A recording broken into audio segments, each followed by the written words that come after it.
Good evening, all. I don't know if you can hear the raindrops. It's calmed down a little bit.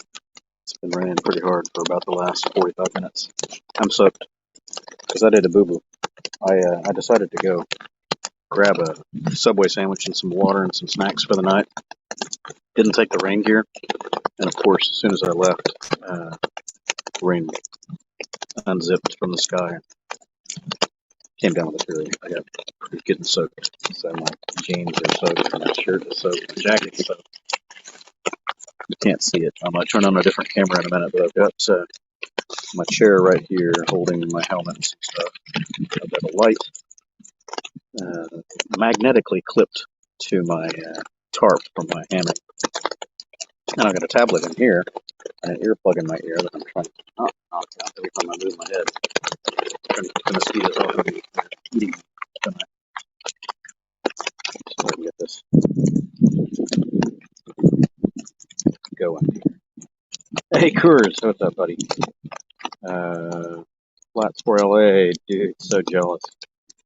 I'm really not trying to hide from you. I'm trying to keep the bugs away from me. All the gnats came out with a fury because they found a dry spot where I am. Oh, and my 360 camera was over there recording my rain, and it just gave up. I heard it deep. Coors saying Texas weather's crazy right now. Yeah, I think the picture that I put as the thumbnail of this kind of sums it up. I'm out in the middle of Stephen F. Austin Park, hanging in a hammock, and it's been rain off and on most of the day, but it decided to unzip, and we got some huge thunderclaps and very close lightning strikes a few minutes ago, so that was interesting. Bugs. Every time I get out here near the light, I get bugs up my nose. So I'm in a jungle hammock with a net, and I'm trying to poke my head just out of the net. Hey, it's the pantyhose face.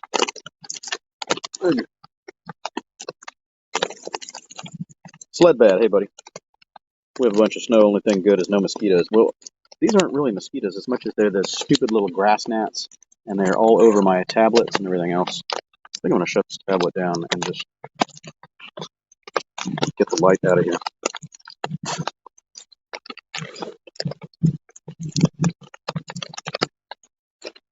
So, camping in the woods on the Navi. It's interesting. Sled bed, a bunch of snow, no skeeters. We got 20 people. Come on, say hi to everybody. I don't know who's on. I don't get to see who's on. I just see people chatting. Questions about the Navi, questions about camping, hammock camping in the rain, any of that. Hey, Gus is on. Pantyhose face. That's my robber face. And I'm carrying a gun, too. That's a little scary, isn't it? TG McFly, howdy. I don't have any good pictures to throw up on here. If I can figure out how to do it in StreamYard, see if I can set myself as a single layout. I had a dual layout going, and I don't know why. Layout. Doing it from the phone is a little odd. I was trying to figure out how to put pictures up on the tablet and have that as the screen, but it didn't work. Eric, hey buddy, Scooter Chef. What, not hanging in the hammock behind the hotel dumpster? Not this time. I did that recently on the way up to the live stream up to, or the meetup at Life of Birch. That was it. Annapolis, Maryland.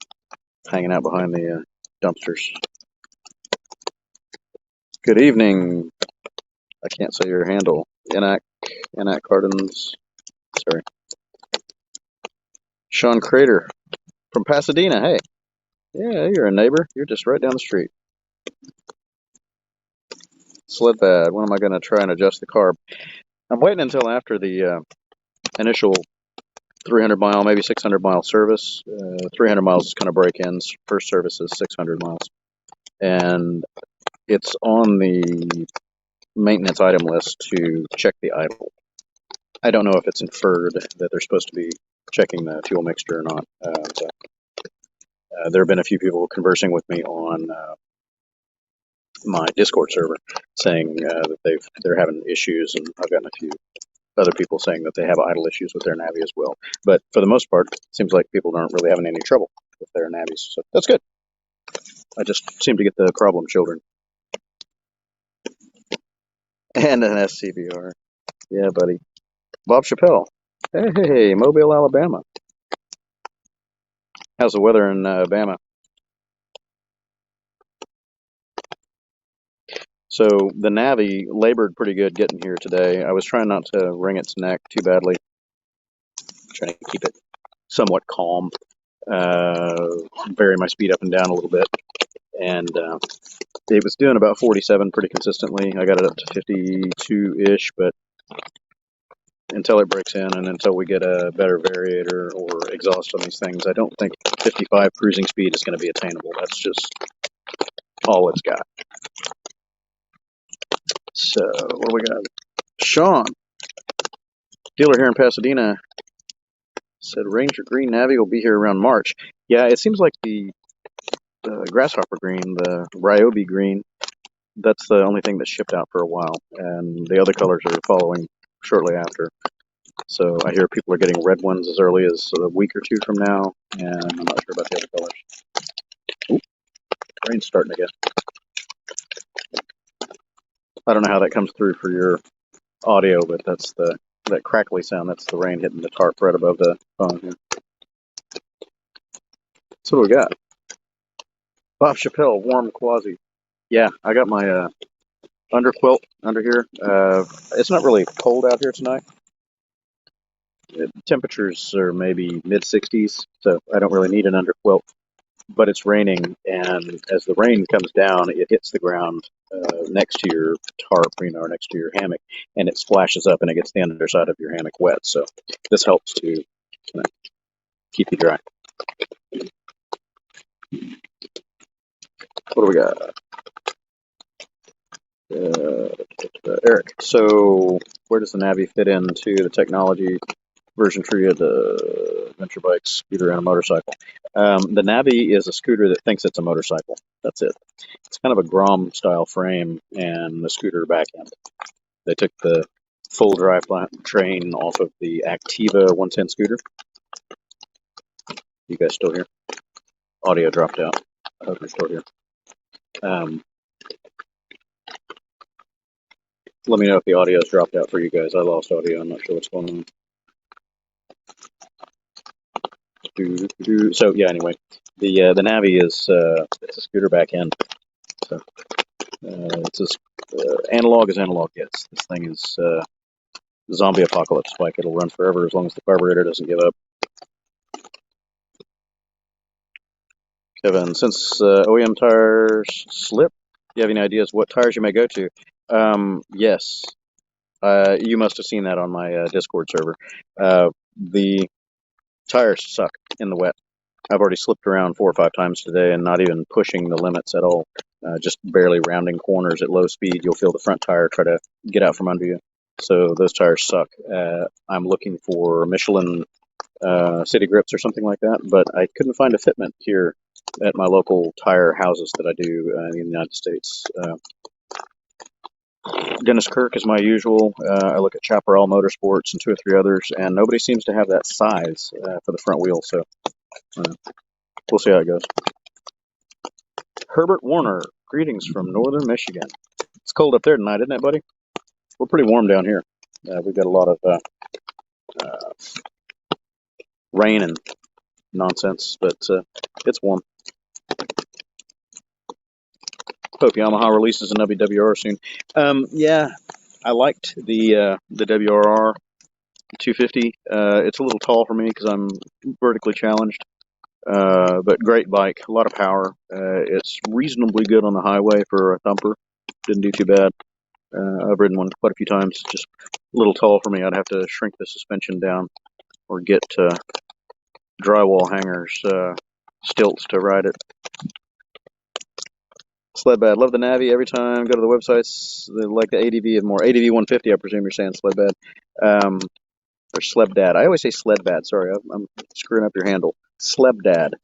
Uh, the ADV-150 is a neat scoot. I've still got a video in the queue compare between the PCX 150 and the ADV-150. I need to get that out. I picked up one for Kevin, Bikes and Pizza, and I think he's liking it a lot. He's putting some miles on that thing. Subtane, how much would you rate the Navi on a scale from 1 to 10? It depends on against what. That's all relative. Mine, because I'm having carburation issues, I would say I would give it about a 6 right now, just because of the annoyances. But once the carburetor issues are sorted out, I'd give it an 8 for what it is. I mean, it's not made to do the stuff that I'm already forcing it to do, which is road trips and crazy nonsense. So it's going to be a good little scoot. Shane Sharp Vlogs. Hey, another vlogger. All right. Howdy from Nashville, buddy. Howdy from Sealy, Texas is where I am tonight. Hanging in the woods in a hammock. You saw it in the picture, the thumbnail for the live stream, hopefully. I can't throw up other pictures that I took. I wish I could. I'd just roll them in here on a slideshow. I'm getting wet right now. Herbert. Warm 28 Fahrenheit. You smarty. Yes, Eric. So it's a CVT. It's the Activa 110 scooter powertrain, the whole thing, back end. They just transplanted it onto a new frame. Carbureted, CDI ignition, no electronics of any kind. It's as analog gets. Herbert, yes. Herbert, we hear you. Oh, thanks for the feedback. I'm behind on the comments already. Still good. Audio's good. All right, cool. Yep, audio's good. Good. I was listening to the audio through my tablet that's in my lap over here on a headpiece. That way I could get closed loop feedback on it, and it went out. So, Moto-ski, greetings from Lake Livingston. Hey, camping in the rain. Yeah, buddy. You got good camping over there at Lake Livingston area. I'm going to have to stay on this for as long as people want to listen to the raindrops and me blathering, and then I'm going to put a fresh battery in my 360 camera over here, or just hook it up to an external charger and let it record like 4 hours of just this. Fantastic. Fuel mileage any better? Yeah, Shane. Getting a neck ache. Oh, now I've got a head support. The fuel economy has gone up to about 93, 94, I think, on the last fill that I did this morning.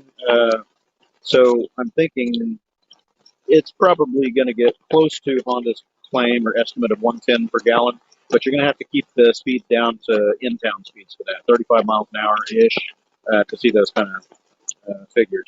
With my mixed commute runs that I was doing, 45, 47 on the access roads, it was getting mid-90s, so that's not bad.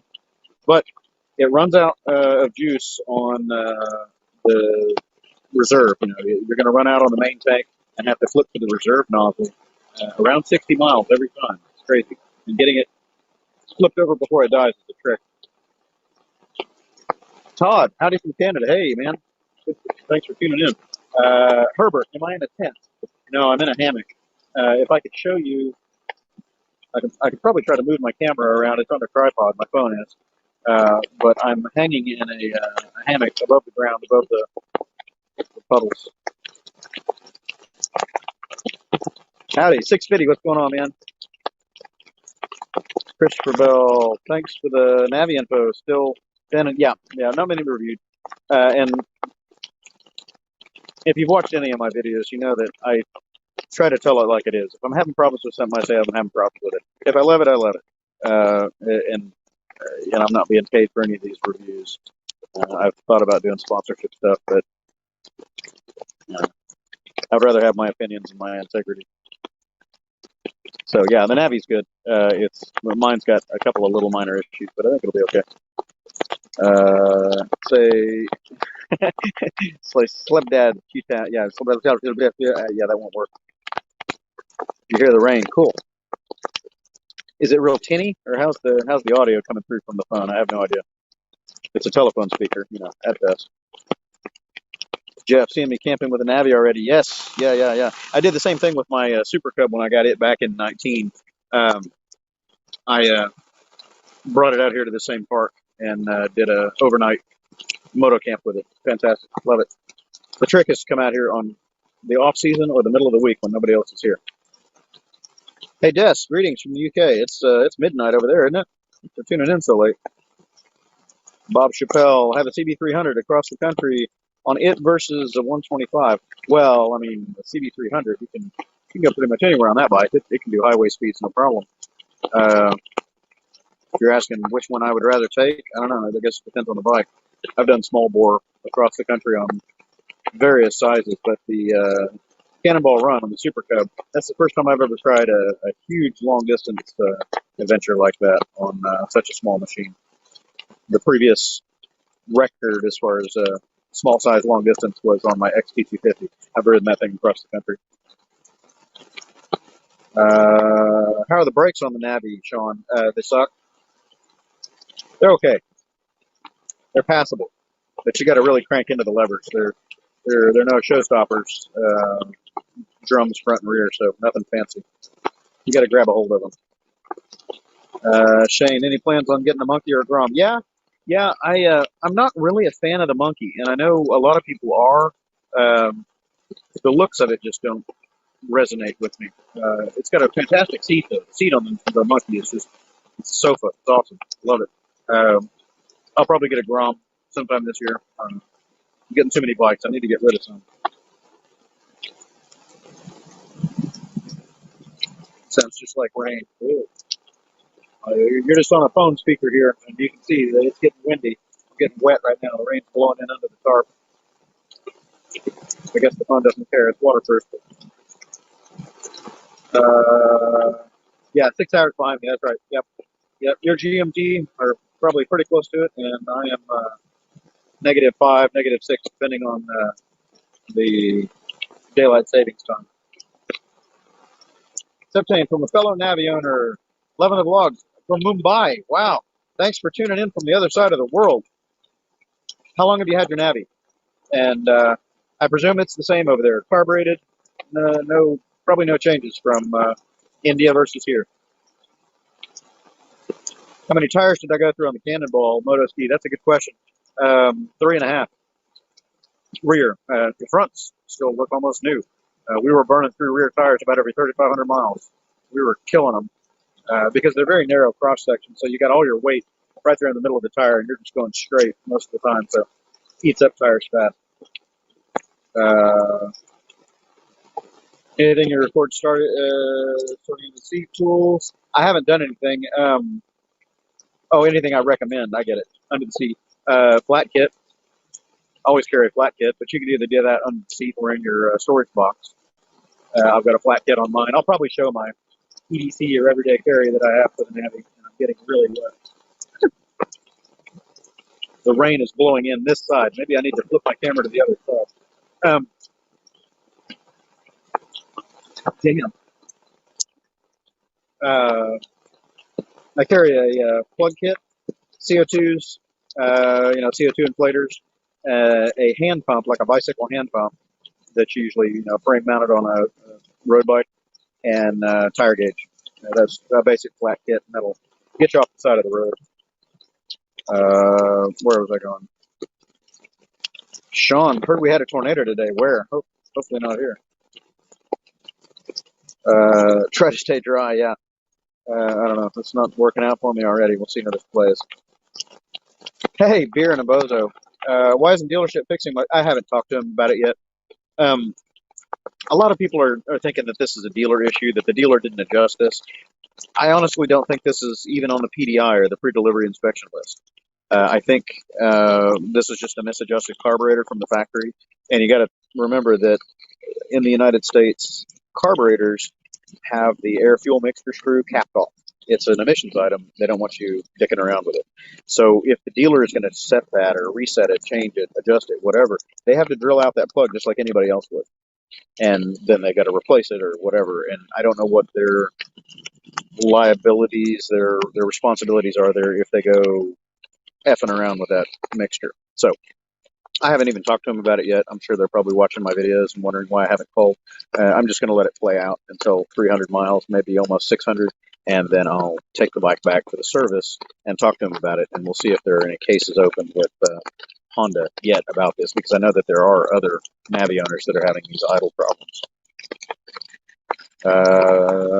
All companies, all campsites up on a big hill. I have to go long hills to get to the campsite. This is flat ground out here. I'm in southern Texas, so it's flat. But hopefully I don't get too swamped in over here. The area where I've got my hammock strung up in the trees is a little bit of a higher spot. It's not a high spot per se, but it works out. Where am I going? Shane, what's my current favorite motorcycle I own? Nah, different roles. I mean, my wife always asks the same question. You know, why do I need so many bikes? Why does she need so many shoes and purses? They all fill different roles. So it's hard to say I've got one favorite. I would say probably it always comes down to the same thing. If I had to get rid of everything and only keep the one bike that would be left standing is my CB500X, 2014 CB500X. It's just a great do-it-all bike. As far as my favorite mini moto, I'd say it's still the Super Cub. I bonded with that bike early, and I got 15,000 plus miles on it right now, and rode it 10,000 miles around the country in 3.5 weeks. Fantastic machine, man. Can't say enough good things about it. Have I ever tried 2140 oversized on the PCX? No, that's a good question, though. I thought about doing that when I replaced them last time when I was doing my Arkansas trip on them. I put new city grips on there, but I stayed with the factory size. I heard that if you go with a bigger rear, I think the 140 in the rear or whatever it is, 130, you have to lift the rear fender up a little bit because it's interference. But it raises your top speed about 6 miles an hour just with an oversized tire. Probably helps with the handling too. James, do I think the Navi's performance will improve once the carb is corrected? Yeah, I think so. I think it'll get a little bit more power because normally when you're running an engine rich, it's down on power a tiny bit. You can also be down on power if you're lean, but at either side of the optimal ratio, you're going to have a little bit less power. It's always safer to be running rich than to run lean. Lean means you're running hot and you burn up the valves, screw up your piston crown and stuff like that. But I think once that bike breaks in a little bit more, CVT wise, belt wise, all that, and the engine is not quite as tight, it'll probably jump a couple miles an hour, as will adding a windscreen to it. Make it a little bit more slippery on the front end, break up the rider silhouette in the wind, probably get another couple miles an hour out of that. Zamdrang, hey buddy. Wouldn't take long before it went on an adventure. Yeah, man. People were asking me that this morning when I was going to take it on an adventure. I was like, less than 24 hours. Am I considering a 22 Cub? Yeah. Half horsepower gain. I've heard it's almost a 1 horsepower gain, but it won't really make up that much difference. What I'm curious about is the overall efficiency, if that will change, because it's supposed to be a more efficient engine. Had to be a little bit more efficient for Euro 5. And the catalyst and everything helps with that, obviously, but the big benefit is the oil filter. You get rid of the spinner arrangement on that thing, and you've got a proper cartridge filter just like the Grom has now. That's a bonus. I like that. Obtained. Had it 6 years. Okay, carbureted engine. Recently did an adventure kit on it. An adventure kit. What's the adventure kit? What does that have in it? What would I like to change except for the carburetor? I'll put a different variator on it, or maybe some sliders, like Dr. Pulley sliders for better top speed. I eventually might do a big bore kit on it. This is a carbureted engine, so tuning it is actually a little bit easier than a fuel-injected engine. You don't need a computer, you don't need a different injector, you just need jets. That's it. Different jets, and play around with it. You can upsize the carburetor if you need to get more airflow, but carburetor bikes are fairly easy to tune once you know what you're doing. Robert Edwards, hey buddy. When am I going to take the Navi to Kaufman's for an exhaust? Well, I don't know if I'm going to actually take it to Kaufman's, but I will. I'll probably sacrifice my Navi's exhaust for the cause. I will yank it off of there and send it to him. The downside of that is I'm not going to be able to ride the bike until I get the exhaust back, or at least the new prototype. And I'm getting gnats in my eyeballs. Get off.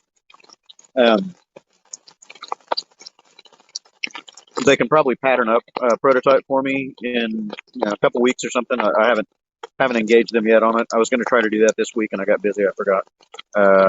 So I'll hit them up next week, see what they think, and I'll send my exhaust to them. I just won't be able to ride my bike in the meanwhile. So, oh darn. I guess I'll have to ride the Rebel.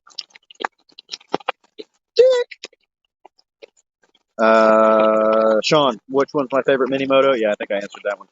Super Cub. I like the Trail Cub. It's okay. It's got its benefits, but if you add up all the pros and cons, I think probably the best mini moto of them all is the Super Cub. The large wheels on it, it's superbly efficient, very easy to ride. I've ridden plenty of Groms, and I know people go out there and race Groms and hang corners and do all that, but I'll tell you, man, that Super Cub corners like it's on rails with those 17-inch wheels. It's really fun.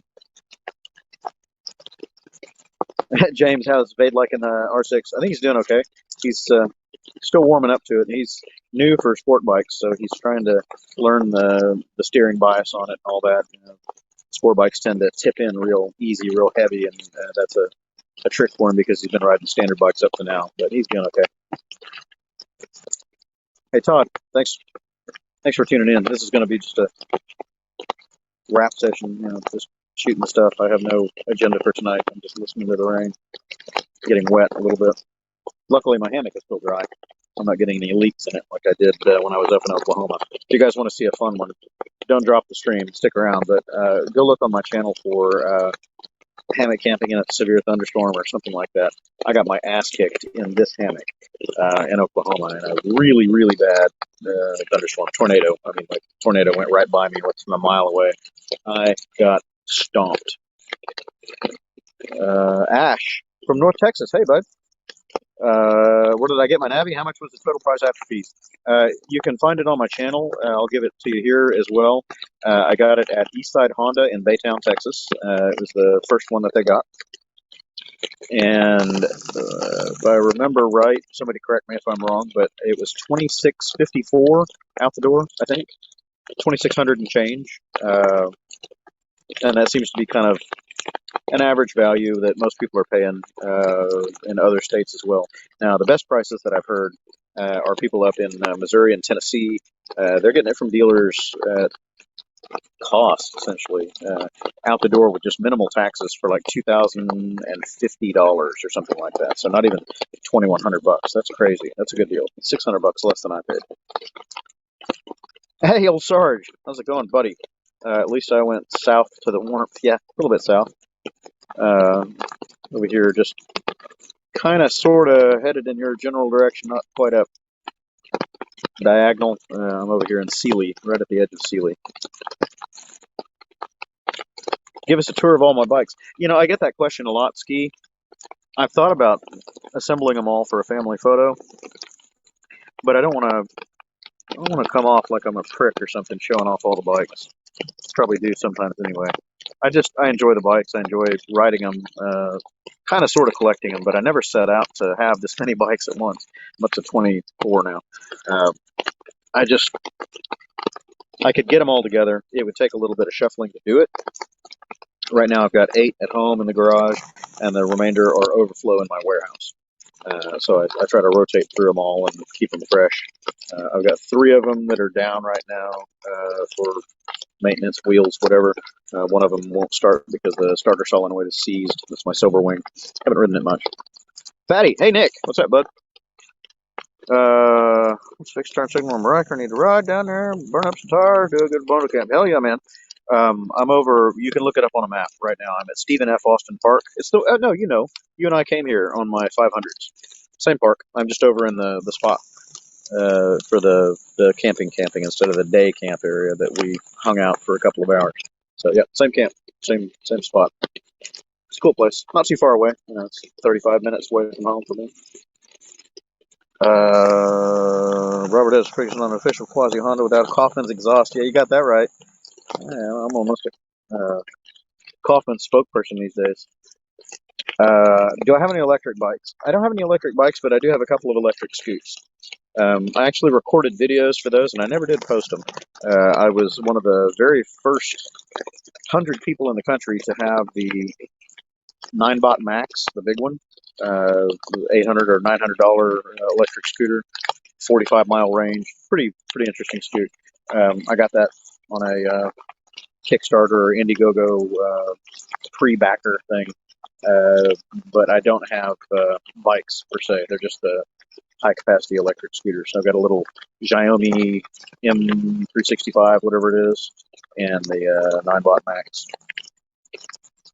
Nick, couldn't have a ham at camp while we were wearing Queen Wilhelmina. I did. Remember, I did the first night. Froze my tits off. But I did it. The second night with all that wind, no, hell no, man. I would have been sleeping at 45 degrees swinging in the wind. That was brutal, man. 35 to 40 mile an hour steady winds with gusts to 50. Screw that. Enterprising Soul from India or Mexico import some of their Navi aftermarket parts. I've been looking, and we can get a lot of the stuff. There's shocks. People have been telling me in messages, private messages, that there are EFI kits for these. I don't know if it's Honda EFI, aftermarket EFI, whatever it is. That could be interesting.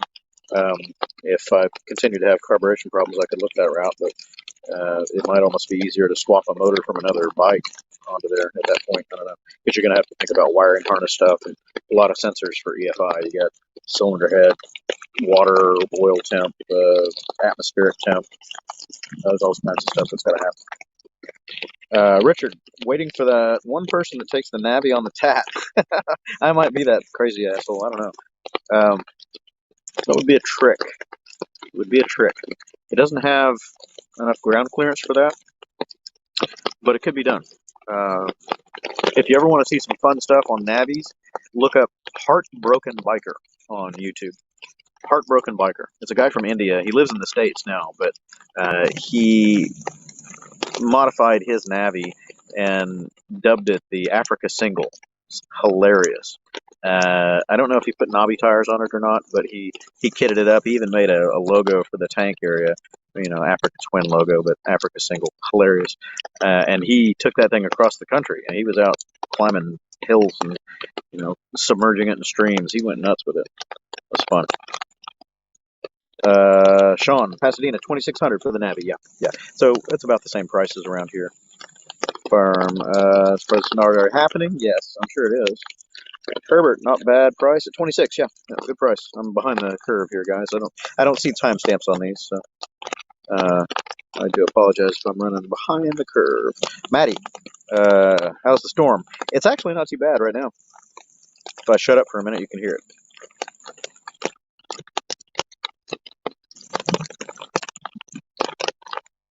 Light rain, not bad. It's a little breezy, so the splatter is coming in under my tarp from my hammock, and I'm getting wet in the face. Hey, rolling on 3. Hey, Keith, buddy. Excuse me. Oh, man. Am I still alive from this morning's breakfast? Yes. No, not still alive. No. If I could quit coughing on myself. No. Separate stream. But when I was saying that I was probably going to take the Navi Moto-camping, you're looking at it. I'm out in the woods. Getting wet. Shane, automatic transmission over traditional shifting. I can take it or leave it. I've been riding motorcycles and scooters for so many decades. I go back and forth between them, and it doesn't really phase me. You know, a lot of people hate the rubber band feel. I don't mind it. Twist and go is fun. You just whack the throttle and leave it open and go. No shifting, no hunting for gears. It's not a problem. I like them both. Mustafa, live in Richmond. Hey, I cannot imagine riding 1cc motorcycle. I don't know if I should be anybody's hero. I'm kind of an idiot, but you got to pick your battles for these small bikes. like my Super Cubs and stuff like that, doing the back road tours and around the country, 10,000 miles on a Super Cub. You have to pick your battles when it comes to the highways.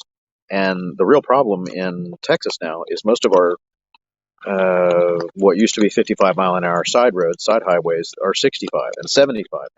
So we're losing our low-speed roads, and it makes riding small bikes like this a little challenging because you got to figure everybody's going to be running 15 plus over whatever the posted limit is. So, if you're stuck at 50, 55 on a little bike and everyone's barreling up your ass at 80, 85, it's a little tricky.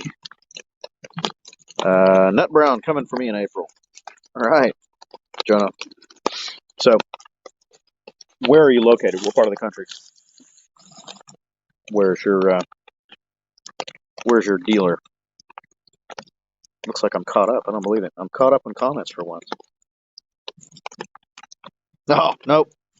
One more came in. Robert, am I going to look at disc brakes for the Navi? Now, that would be a very worthwhile upgrade. At least a front disc would be good, I think. But today, riding in the rain, slipping around with this crappy front tire, I was thinking, any more braking up front, you're begging to eat it. So tires and a front disc brake would be a very, very good addition to the Navi. I don't know how easy that would be because the whole front hub is set up for drum. Who knows? I'm sure it could happen, though. Cagers can be asshats. Yes, they are. Cagers, all cagers can be hard to get along with. It's the big trucks. Generally trucks. That's the big issue. The big offenders are here in Texas anyway, are people in pickup trucks, jacked up pickup trucks. Big trucks, big egos, little equipment. Nice truck. Sorry about the equipment, dude.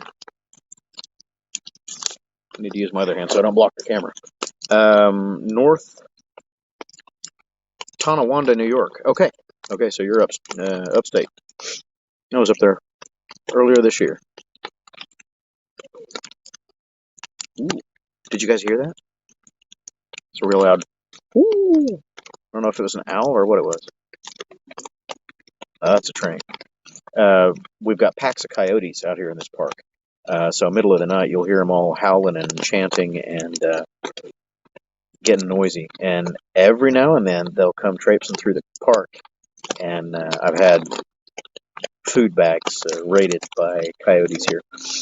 I don't know if I'd want to tangle with a whole pack of coyotes, but they're usually pretty tame. You just got to make noise and scare them off. Of course, I'm always carrying a weapon too, so pop off a round or two and they'll all scatter. Logan, want a Navi as my first bike. College, don't have a car. I think the Navi would be okay. It depends on your commute. If you're living on campus or something like that, Navi would be great. Just running around, bopping around town. If you have to travel any faster roads that are above, say, 55 for posted limit, the Navi is going to be a stretch. You can do 50, 53 pretty consistently, but above that, it runs out of steam. It's just a 110. Now, with a exhaust, a little bit more power, let the engine breathe a little bit better, and maybe a variator upgrade should be capable of 55 to 60. I think it's about price reduction. Yeah, Honda made a good move. Yeah, I think Honda did a good job with this. They're trying to use off-the-shelf parts as much as possible to make the bike economical to produce and distribute. And I think they probably had a huge overstock of these things sitting in warehouses somewhere and went, oh, we're having a chip shortage. We can't make ECU for fuel injection. Here, have a bunch of carbureted bikes.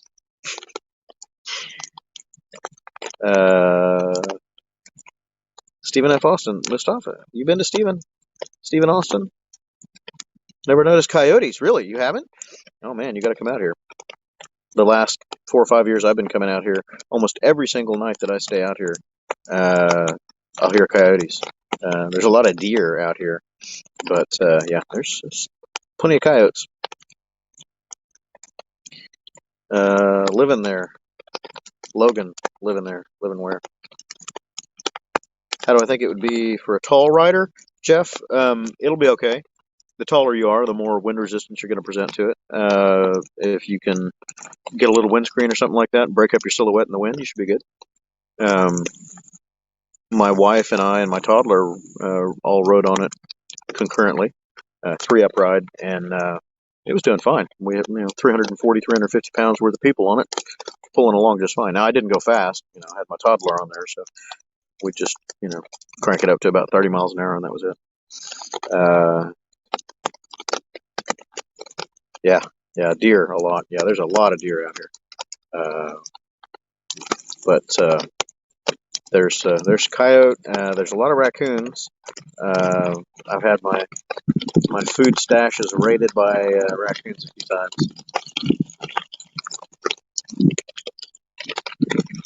So I got people dropping off down to only 36. I had a bunch there for a few minutes. Nobody's interested in listening to the rain, I guess. So yeah, the Navi is doing good. I'm trying to find a comfortable position. Come here, pillow.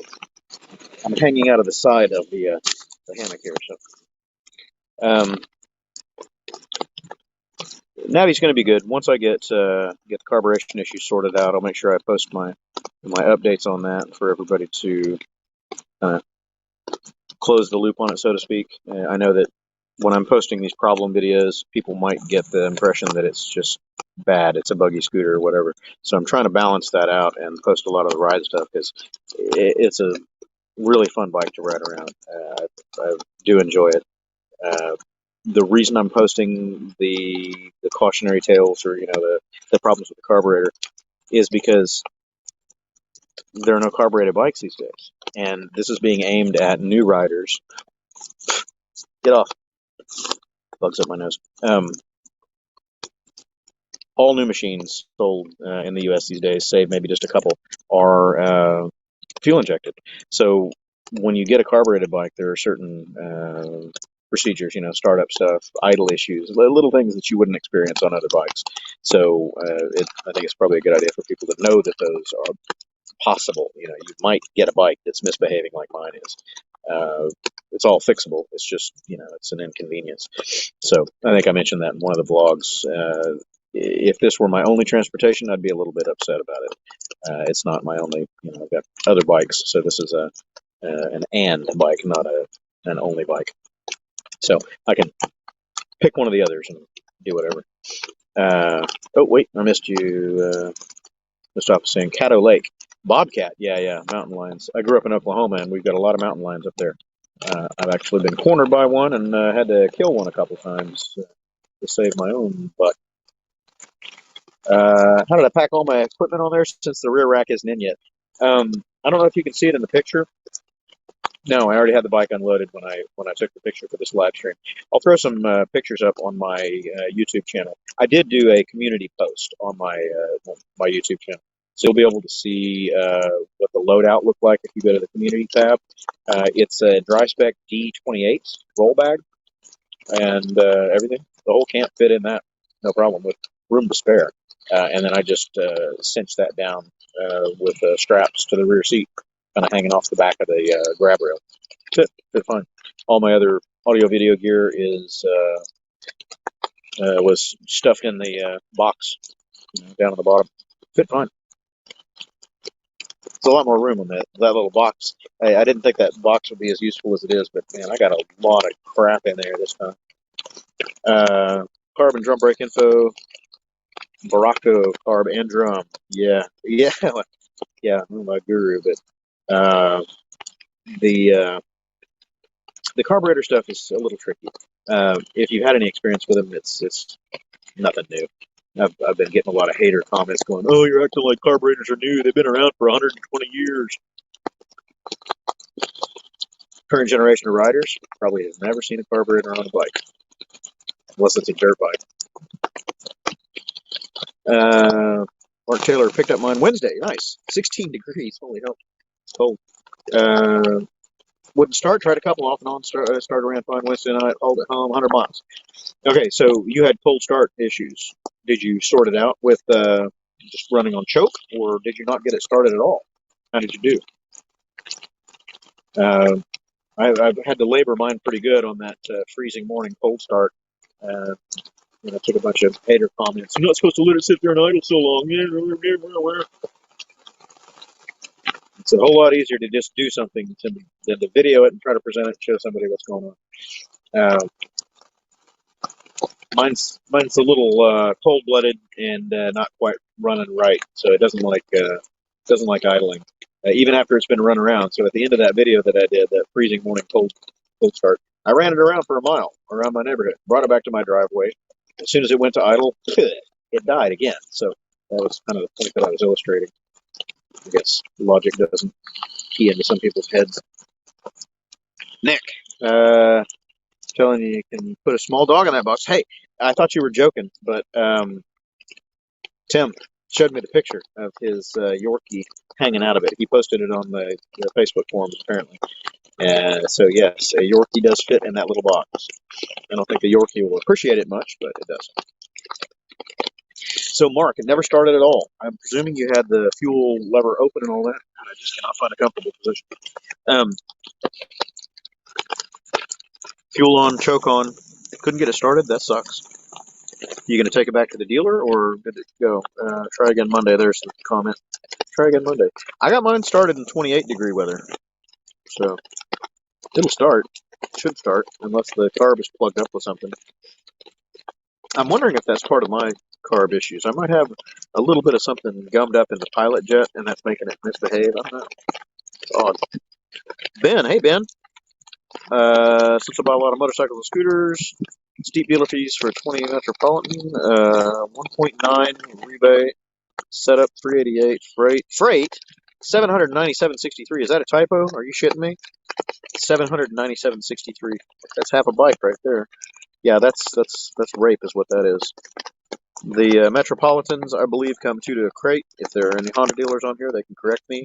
It's just like the Navi. A lot of the small bikes will come two to a crate, and the total shipping is usually $500 or $600 for the crate. So that means it's split 2 bikes. So yes, that's rape. Don't do it. Skip it. Go somewhere else. Robert, 89 VW van was fuel injected. Yeah, mechanical fuel injection on a lot of those old ones. Haven't had to work with a carb at all. Yes, exactly. So, again, that's kind of why I'm posting some of these the videos about tweaking it, tuning it, little things that you have to mess with, like the idle. With a fuel-injected engine, you've got IAC, or idle air control. It's a servo, and it manages the airflow at idle as well as your effective throttle position, so it'll maintain the idle for you. Carburetors don't have that, man. They got a little screw that hits a diagonal ramp on the side of your slide in the Venturi, and that's what sets your idle, is just how much air is going through the thing. So you got to monkey it manually. It's not a big deal, but it's new. It's new, old. How do you say that? Retro. How about that? Get off me, bugs. They like this light. Mark, if it doesn't start Monday, take it back to the dealer, picking up a second one next week. So you're getting 2 Navis, or you're just saying you're going to get rid of this one and get another one? 2 Navis, that's awesome. Had I known that these were coming 2 to a crate, I would have just bought both of them from that dealer. But I think they already had a deposit on the second one. So, drown in kerosene, nice handle. Hello from Mexico. All right, hey. So I don't know if I want to call you drown or kerosene. I'll call you kerosene. You've got Navis down there in Mexico, obviously. These are coming from Mexico up to the United States. Do you own a Navi? And what do you think about the Navis there? And what about hop-ups? Do you have modifications and accessories and stuff for the Navis? Hey, Zia! What's going on, buddy? I'm here. That was funny as hell last time, by the way. Thought for a second I was watching the scene. Get off. From the new Blair Witch Project. Yeah, almost. Wait till the thunder and the lightning starts again. That was fun a few minutes ago. I'm hanging in a hammock under a tarp, getting rained on. I've got my headlamp magnetically attached to my tarp, blinding my eyeballs, so you guys get to see this really washed out sophomoric attempt at cinematography.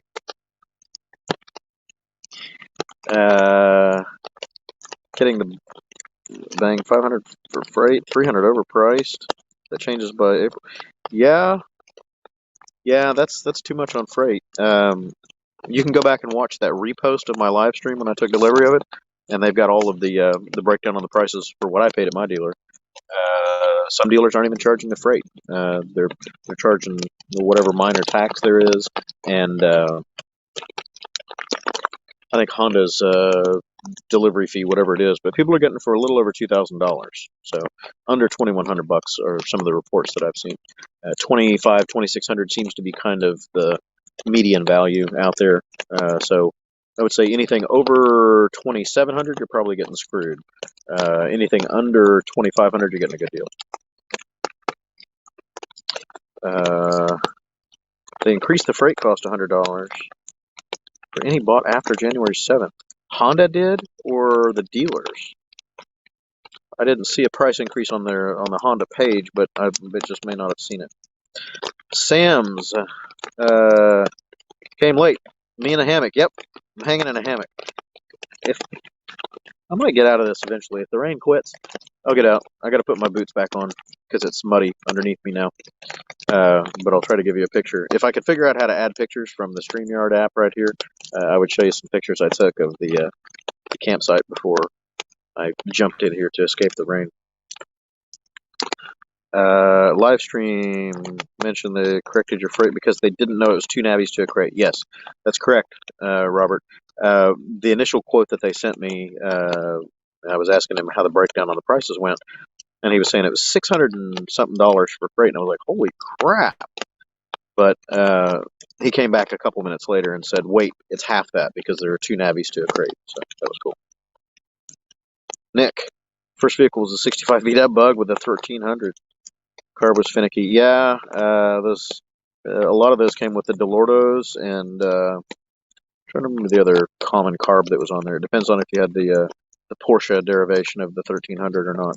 They had a little bit different carbs on there. If you had the twin carbs, it was always fun getting those synchronized. Mark, grasshopper green, and a red one will be in next week. So you're getting a red one. You might be one of the first lucky few to get a different color than the grasshopper green. That's cool. I'm hoping that the next one that I get that's on reserve is the nut brown. That's the one that I'm going to do a giveaway on the channel. So anybody that hasn't heard that little rumor, I'm still going through with it.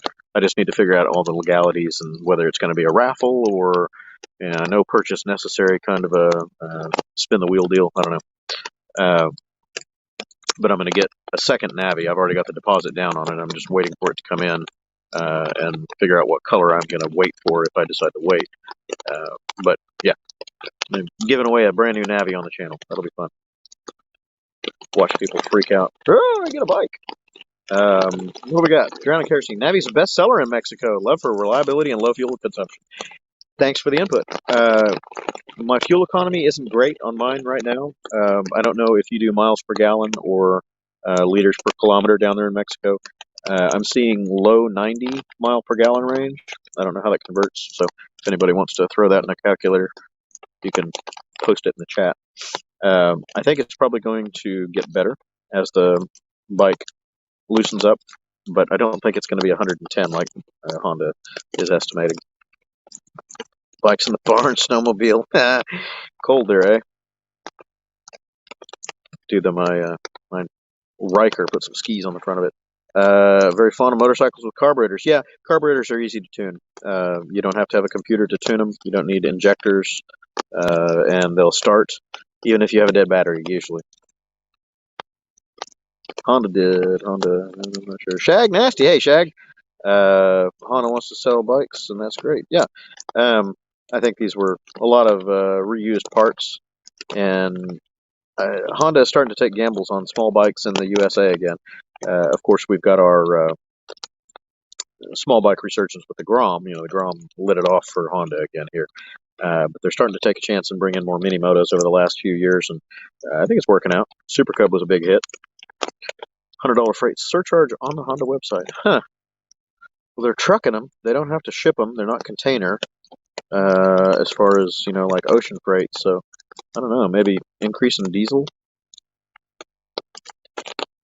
Hey, there's Mark. Yeah. 2038 out the door.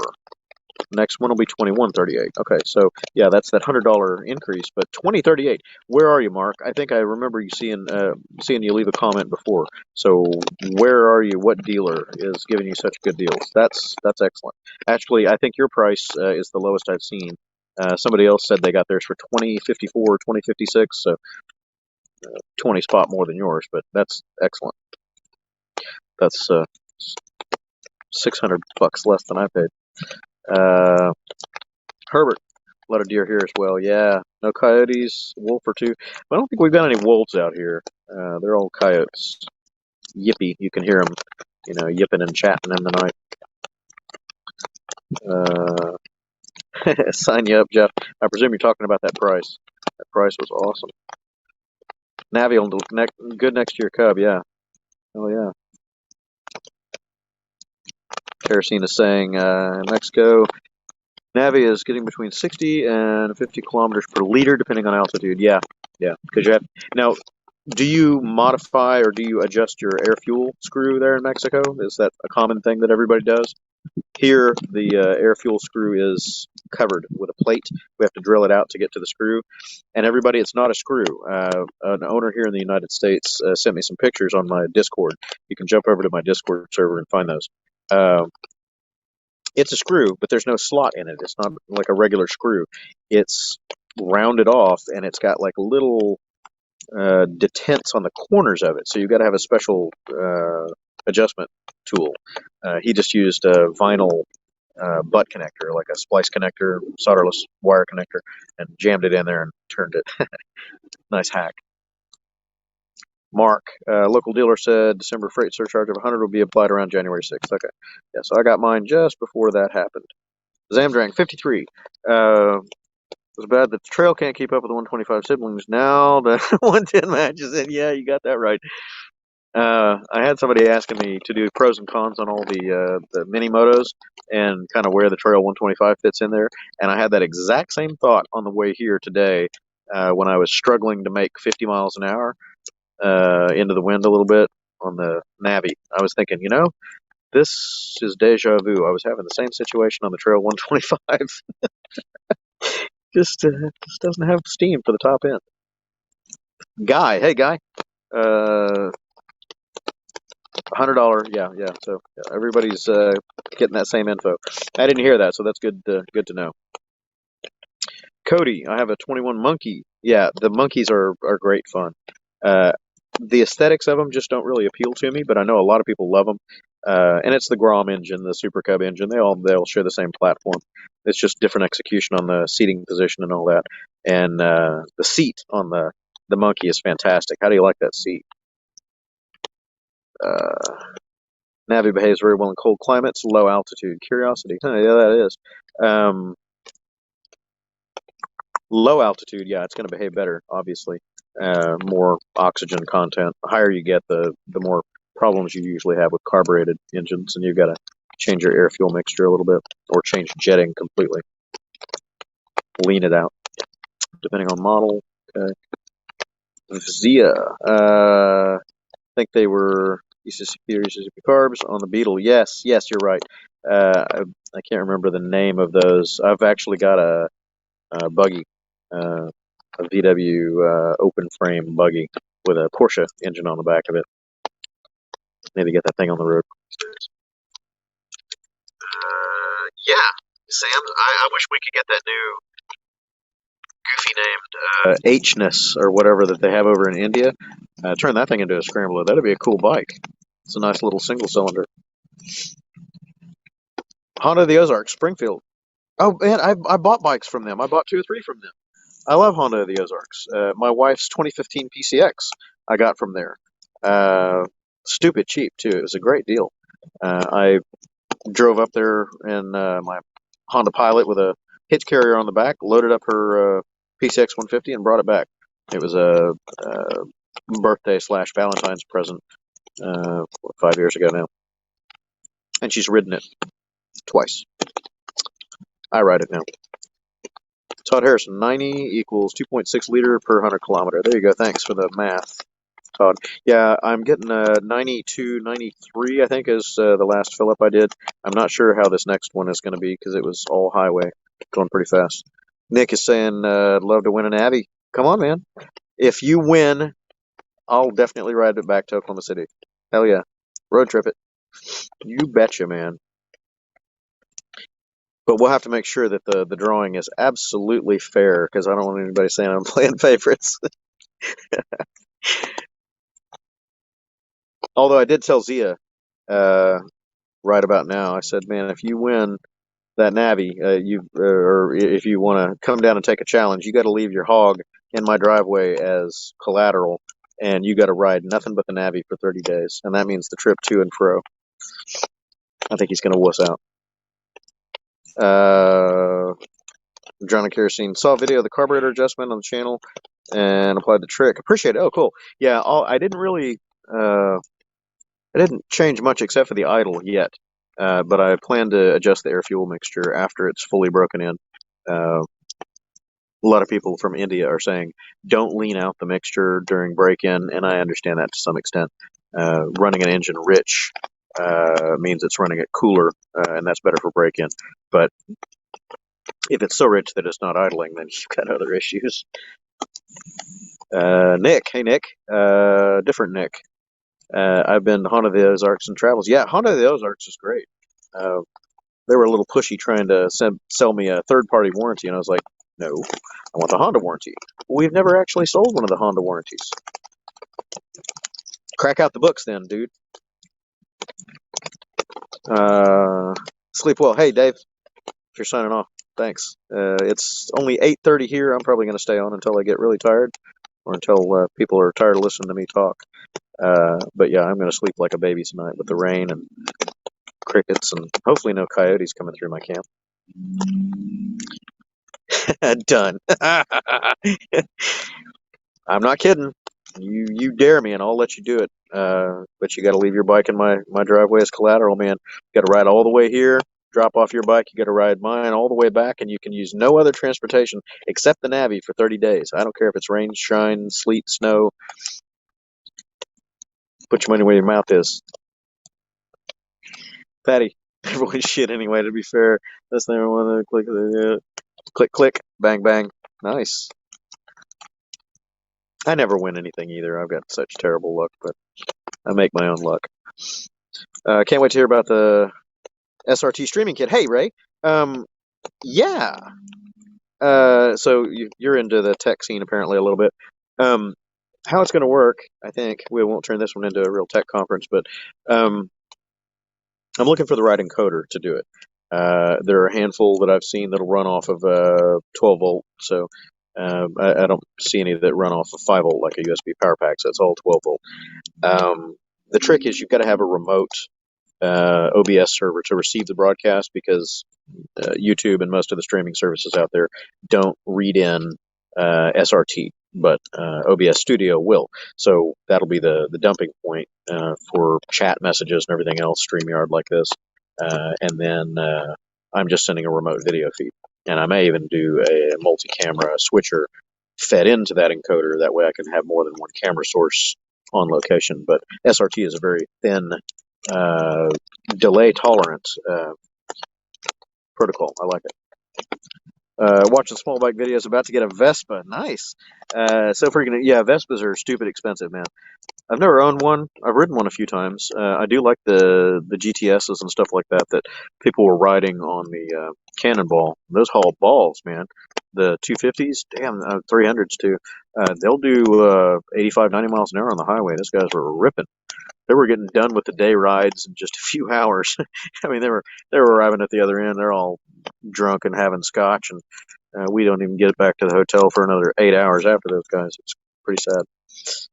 I missed all the fun. My ass got flatter. Mark, get an owner's manual with yours? Yes, you should have gotten a manual, Mark. You can download it as a PDF from Honda's website, but if you have to get a reprint, you order them from Helm as a reprint, and I think they're 25 or 30 bucks. So I'd go back to the dealer and complain. They should have your manual. They come under the seat with the battery. they've got to get in there to hook up the battery during the PDI, so they probably just pulled yours out. Nick saying, wouldn't it be funny if Neil won dang Navi? Yeah, he would do it. He's putting time into his new S-Max right now, trying to get that thing working. He was having trouble getting it started the other day. I met up with him when I was out in Louisiana to pick up that R6, and he said he couldn't get the silly thing started in the cold. But he went back and started working on it and found out that his valves were a little bit out of clearance, and I think he changed the plug or something like that, and he was able to get it running. But the little Zuma 125 fired right up. So he rode that out to meet me. The other Nick is saying, discovered the channel. Oh, thanks, man. Thanks for watching. Safe travels. Looking forward to the next one. Yeah, I'm going to have a lot more Navi content coming up. I need to get into my queue and get some more of the Cannonball Run videos and some Rebel content out, too, because I've got a lot of different bikes, and people watch the channel for different reasons, so I don't want to get too tunnel vision focused on one thing, and then everybody's like, yeah, I could give a shit about a little bike. I like it. Nah, bro. Call your dealer. They come with one. Hell yes, that's right. Dealer probably took it out and left it sitting on their bench. Ben, yes, most of the Vespas do require premium. Pretty much any bike that's running above 10.5 to 1 compression is almost a prerequisite. A lot of them are getting up into the 11 plus range, 11 to 1 compression, and that almost necessitates high octane fuels to prevent detonation. Hey, Gus. Do I have any of these? CRF 300, no. KLX 300, no. XT250, yes, I do. I've got an XT250. That is my channel's namesake, quasi-motard. It was almost a motard, but the 21-inch front wheel didn't make it a motard. Quasi-motard. No bears. No, Kevin. No bears. We've got lots of coyotes and raccoons and other critters running about. Luckily not right now. Dig the classic Vespa more than the new ones. 150, yeah. So Gus asking about the different bikes I have. I haven't owned a DRZ 400. I've ridden one quite a few times. They're great, but I'm vertically challenged, so getting to the ground on that thing is a little tough. I was interested in the KLX 300. Didn't do that. CRF 300 kind of interests me, but I've been hearing a lot of people saying that they don't like the new CRF 300Ls. I haven't ridden one, so I can't say yes or no whether they're good or not. But most of the CRFs are just too tall for me. 34, 35-inch seat height, and I'm not heavy, so I don't squat them down when I sit. When I load it, so the rider sag isn't enough to get my stubby little legs to the ground. Nick knows how short I am. Shut up, Nick. Fatty with a firearm, that is, not the other Nick. Where am I? Yeah, he was saying about yeah, this Nick is the one I'm. No short jokes, Dick. Fatty with a firearm. Nothing getting off 500X. We're in full gear getting on the trail 125. Yeah, I need to finish that meetup ride series that we did back in January. It was a year ago now. Can you believe that? So yeah, that was fun. You seem to have more fun on the Trail 125 than you did the Super Cub. Probably because of the upright bars, but you tell me what your thought on that was. Have I ever ridden a Piaggio MPR? No. Oh, MP3? Is that what you meant? I have ridden the Piaggio MP3 250. I didn't ride the 500. It's interesting. People think that you can't tip them over, but that's wrong. You can. You can lop them over on their side. They will fall over. You got to try, but it can happen. The Riker, on the other hand, the reverse trike, you can't do it. My buddy Marcus is texting me saying he's watching the live stream. Yes, I'm wet, Marcus.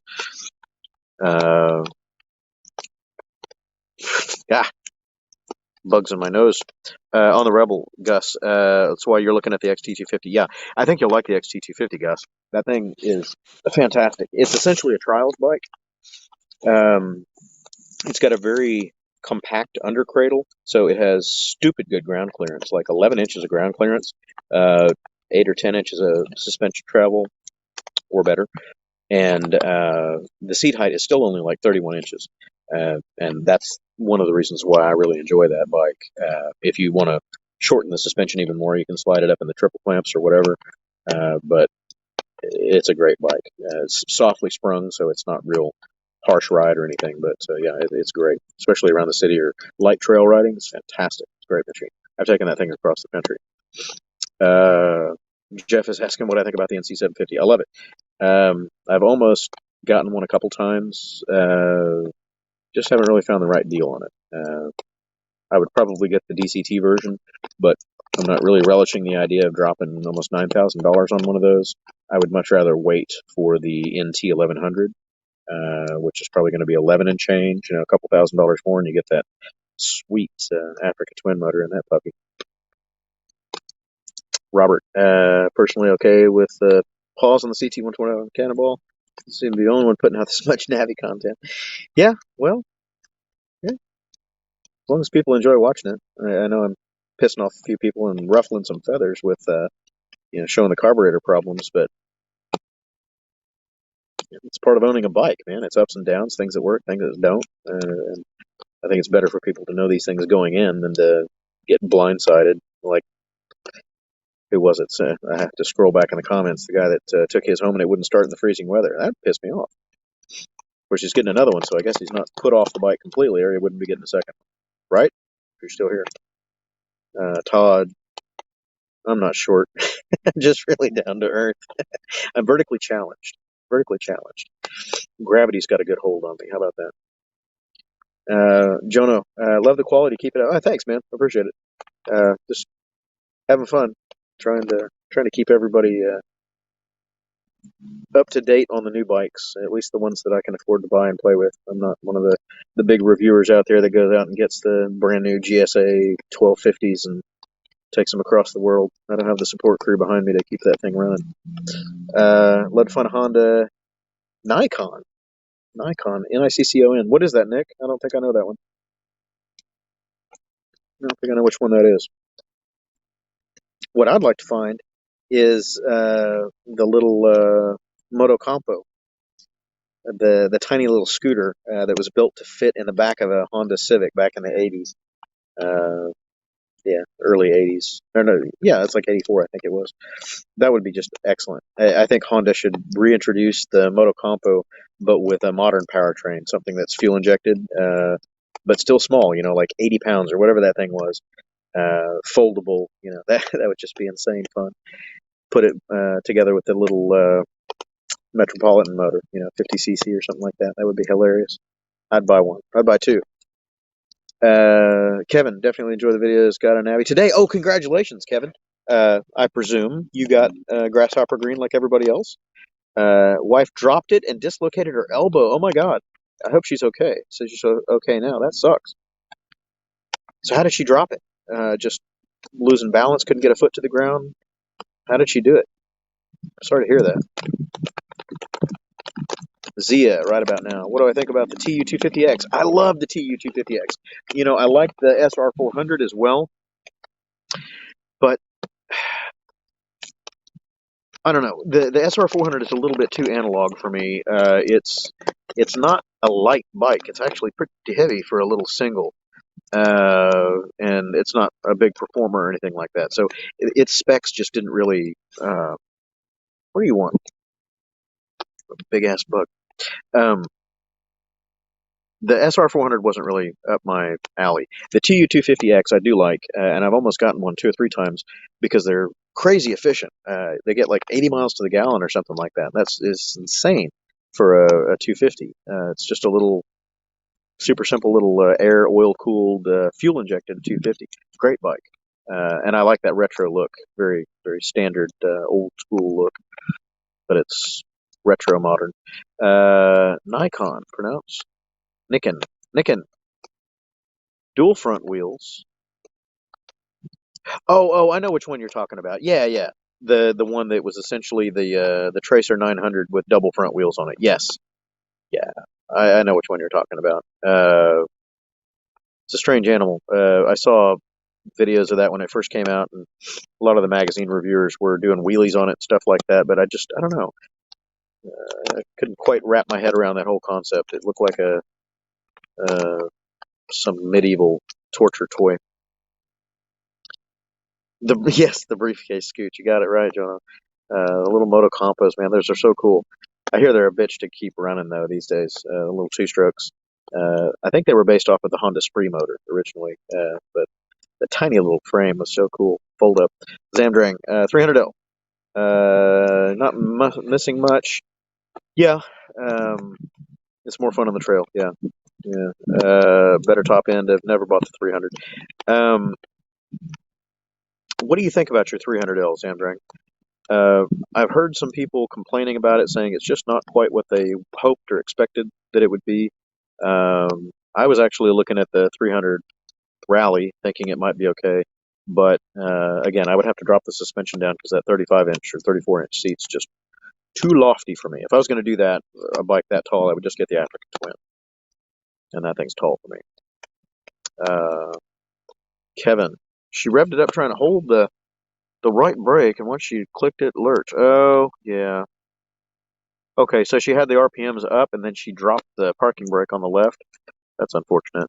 Yeah, man, I hope she's okay. The bike probably didn't take too much damage, hopefully. They're not very heavy, so they're not going to really break much when they hit the ground, I would hope. They might bend up the mirrors or bend up the bars and break a mirror. One interesting thing that I vlogged about tonight when I went out to get food and got soaked because I didn't take my rain gear. The pegs on the Navi are not fold up. I had mistakenly looked at them and thought that they were fold up. They don't fold. Those are solid pegs. I never even tried to fold them. I just assumed by looking at them that they were folding. Nope. So you could probably pull these pegs off and put floorboards or something on there if you were so inclined. But being solid pegs, if it tips over, those are actually going to act as kind of like a crash guard of sorts. Fluffmeister can't get Navi because they're all spoken for with a 500 deposit. Yeah, well, get on a waiting list now if you really want one because they're probably going to be hot for a few months. If you're willing to drive out of state, you can find them in Missouri, Arkansas. I hear dealers in Oklahoma have got it. I know Tennessee, like Southern Power Sports in Tennessee has some. But call first, and if you're willing to drive out of state, put a hitch carrier on the back of your truck or whatever, and just go get it. Uh, get a road trip out of the deal. Yeah. If you're looking for the absolute bargain buy, then you got to factor in all the fuel costs and everything for driving. But I don't even try to rationalize that. I get a road trip out of it. That's all I need. Motoski, of all the bikes I have, do I have any pre-2000s and what yeah. I've got a couple of classic bikes. I've got a 1970 Honda CL 175 Scrambler, all original with 4,000 miles on it. Great machine. It's not 100% on the road right now. It needs the carburetors cleaned out again, and I need a new rear tube because it leaks out the tube real fast. Great machine. It's a lot of fun. High revving little twin. It's crazy. I've got a 1978 Honda SL or a CD 125S. What else is in the stable? I've got I guess that's it for my pre-2000s. Everything else is just over 2000. I've only got those old ones are carbureted. The Navi now is carbureted, and my XT250 is a 2008, and that's carbureted. That's the extent of my carbureted bikes in the garage, and I'm always effing with the carburetors on them because of ethanol fuels. So fuel injection does have its advantages, but as long as you take care of your carbs and you don't leave any fuel in the bowl for extended periods, you should be okay. Fatty Nick saying thoroughly enjoyed 500F. Love to own that bike. You're gonna have to pry it out of my son's cold dead hands apparently now because he's turned that into his daily, and he's putting miles on that puppy. No chicken strips on the tires either, man. He's riding the hell out of it. Good for him. He just needs to wear more gear. Is my only complaint. Rear pegs hold up, yeah. Front pegs don't. No, front pegs are solid on that bike. I thought they were folding. They're solid. They're posts. I'll probably try to peel the rubber back off of them and see how they attach because it might be kind of put floorboards on the front. Little triangular floorboards, miniature ones.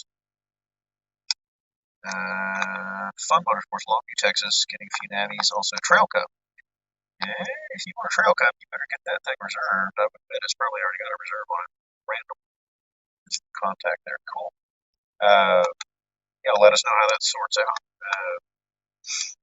Longview, it's Dallas area, right? I'm trying to remember. Something like that. Navis should be coming in pretty much everywhere. It seems like Honda's really trying to roll those things and get the market saturated. Trail cups, I still don't know what the story is with the slow distribution on trail cups. They're just trickling those things out. I don't get it. Oops. Where am I going? Whoop. Kevin. Other than unnoticeable left peg scratch, nothing happened to it. Good. They popped her elbow back in place. Oh! So it dislocated her elbow? Holy hell, man. That's going to suck for healing because that means stretched out tendons. That's no good. Ouch. Tell her I'm sorry that happened to her. That sucks. Brace for 11 days. First time on the bike. Yeah. So you've already had a road injury on a Navi, man. That's no good. I about ate.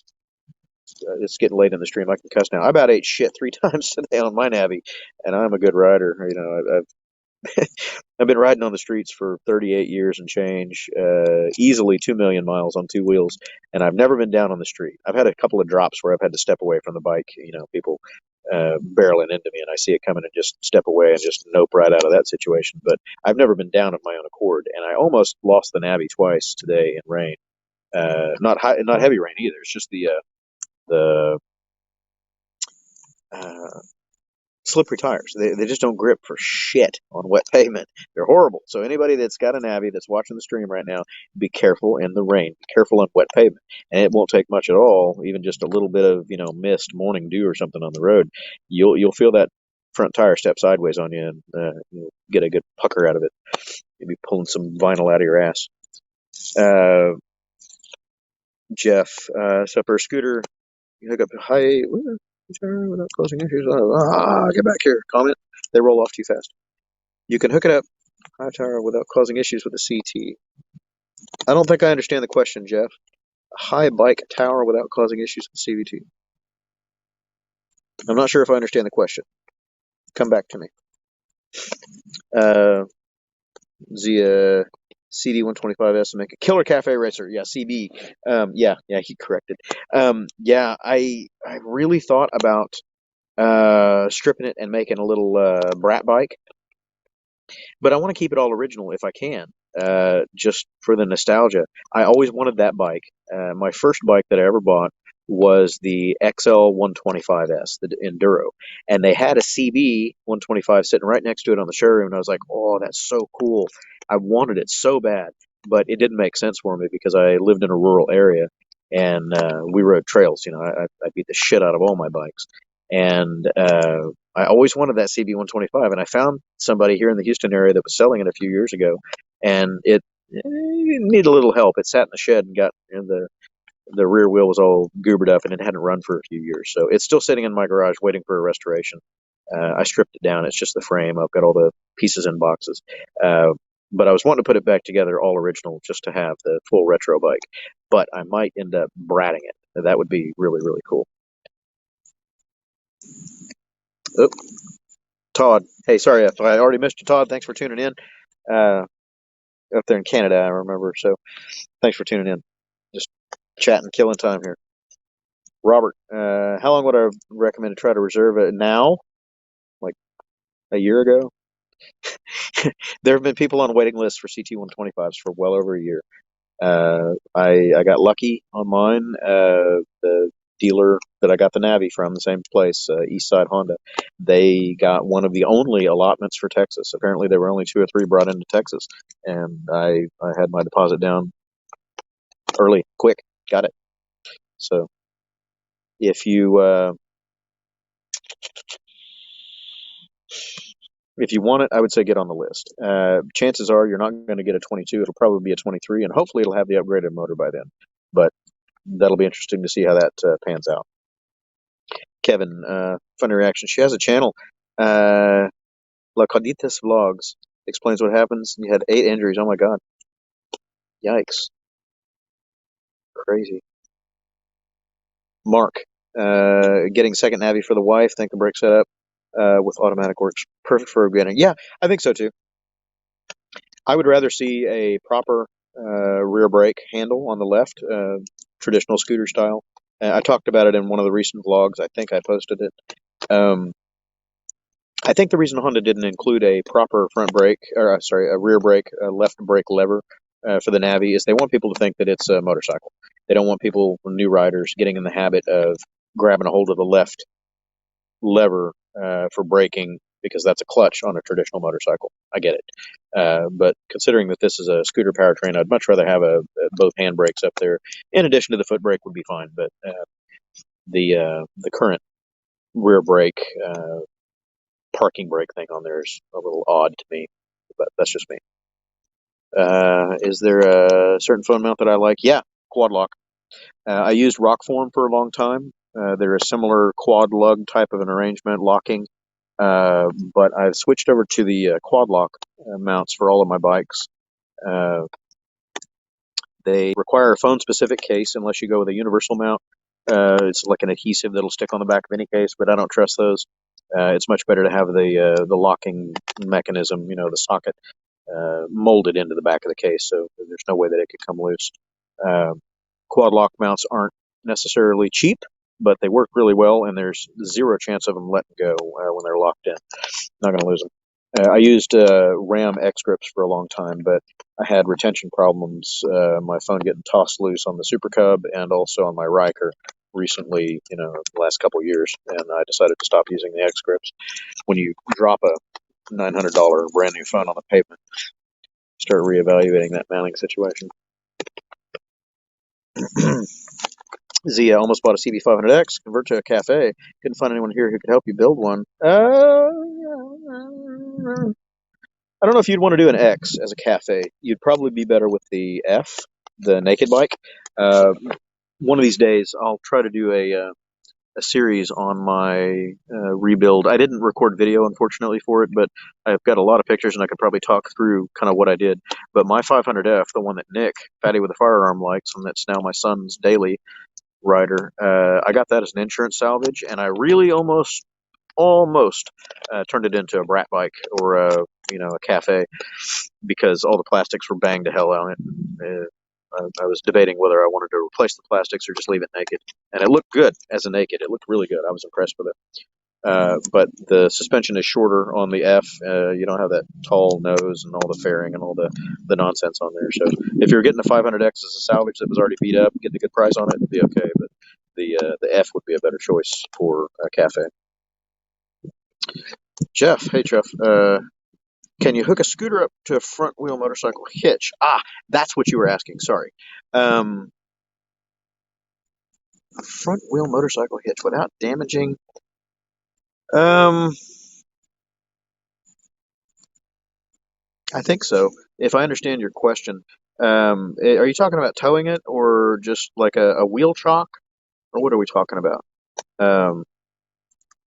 Without damaging the catalytic. Well, it doesn't have a catalytic. At least this one doesn't, and I found that odd too. Not only is this a carbureted bike, which is hard in today's modern emissions world, the Navi does not seem to have a catalyst in the exhaust. It's just an exhaust. I looked at the stuff on the bottom of the can, the printing, and it doesn't say anything about catalyst. I think, not 100% on this, but I think even the Ruckus and the Metropolitan both have catalyst built into the exhaust. I know for sure the PCX 150s do. It's printed right there. $300 great. Seat blows. Hope for less buzz in the top end. Sun has the rally. More comfy on the road. Just going to do it over again. I might. Yeah, that's kind of what I thought too. I heard problems about the buzziness and not really enough top end power for the highway, which I thought was a little odd because if they based it off of the CBR 300 motor, that thing did all right. I rode around a CBR 300R for a while, and it gets out on the road okay. You got to wind it up, but did all right. Well, Condita's vlogs. There you are. Hey, Kevin's wife been telling me about the channel. Yes, I'm so sorry you dropped it and banged up your elbow. I hope you're going to be all right. Elbow injuries suck. So do knee injuries. Any of the joints, no good. Yeah, towing it is what Jeff is saying. I wouldn't tow it with either of the wheels on the ground for sure. It would be better to go ahead and just roll the whole thing up onto a hitch carrier. I don't know if you saw pictures of my Navi on Bring Home Day. I brought it home on the back of the pickup truck. Those hitch carriers are fantastic. They're lightweight. They only weigh like 35, 40 pounds, about 40 pounds. Uh, Easy to roll bikes on and off of, and you don't need a whole trailer to put it on there. And it doesn't take up your pickup bed if you got a pickup. But yeah, they work pretty well. Just roll it right on there. Holds the wheels fine. But you never want to spin a CVT if you don't need to, because there's a potential for doing belt damage. You're going to be spinning the belt in there and wearing the belt even if the engine's not rotating. So it would be a drag item as well as a wear item. You'd be chewing up the belt a little bit.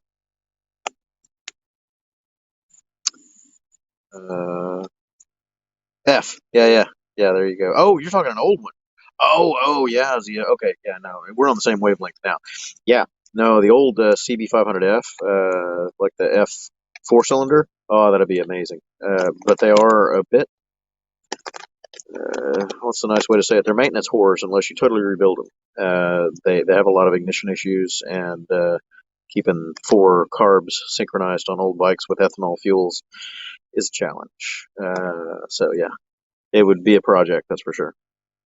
S-Man, what helmet style for the Trail 125? Well, it's it depends on where you're going to be riding it.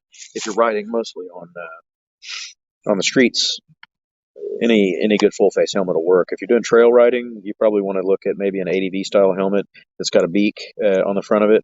They're a little bit more points to get along with it. So you can use the extra full face.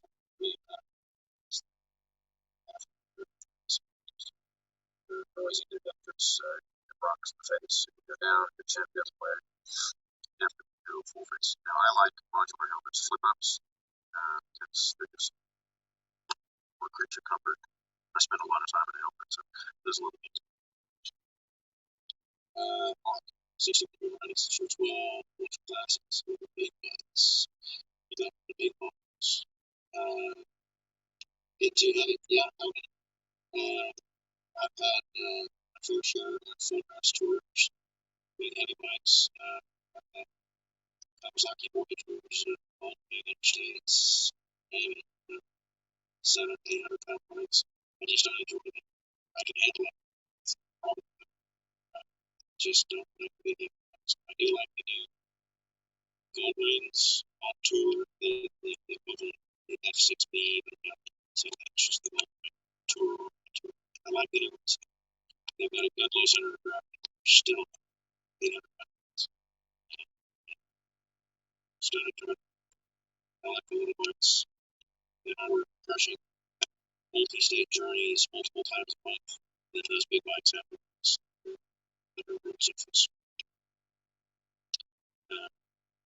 Kepco $500 I hit for you, Jeff. I've got a Honda Silverwing 600 scooter that tips the scales at 5 foot without gear. So they're heavy gates. Right on the road, though. Is that correct? Did I notice significant price increase in the markets? Yes. In fact, you can find that one of my vlogs right after the morning mirrors. I had to put the inner weight mass back in the doors. Excuse me, the end of the bar weight had the same thread as the bar end. Size of it.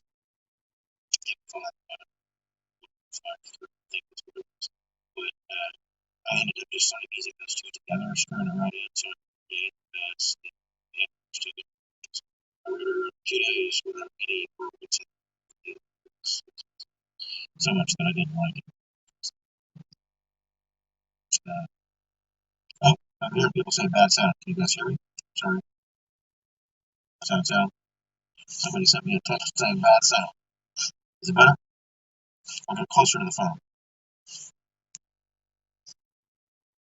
Ever heard Daytona helmets? Daytona Beach FL, 4X large. Have I done a video on my helmets? Mark? No, I've not done I haven't done any Daytona helmets. I did a short video on my Schubert C3 Pro that I've got and how I set up the camera and the microphone in there. I may have an opportunity to redo that when I put all the audio equipment and the camera on my new Shoei Neotech. I just got lucky with the microphone. The audio worked out pretty well on it. And I used the Moto-Rad's chin mount on the lower part of the chin and its center. So you don't have that weird offset camera angle that looks fun. So I can do that if anybody's interested. Zia, yeah, sound has gone a bit weird. Is it better? Audio bad? Is it better? Oh, everybody's saying bad audio. Sorry, guys. Is it better? Better. Let me get to the end of it. Anybody? I don't know if its bandwidth dropped and my audio got funky. Is it better? Somebody tell me if the audio is better. Still garbled, Robert's saying. Still garbled? I don't think there's any water on here. I'm going to blow it out.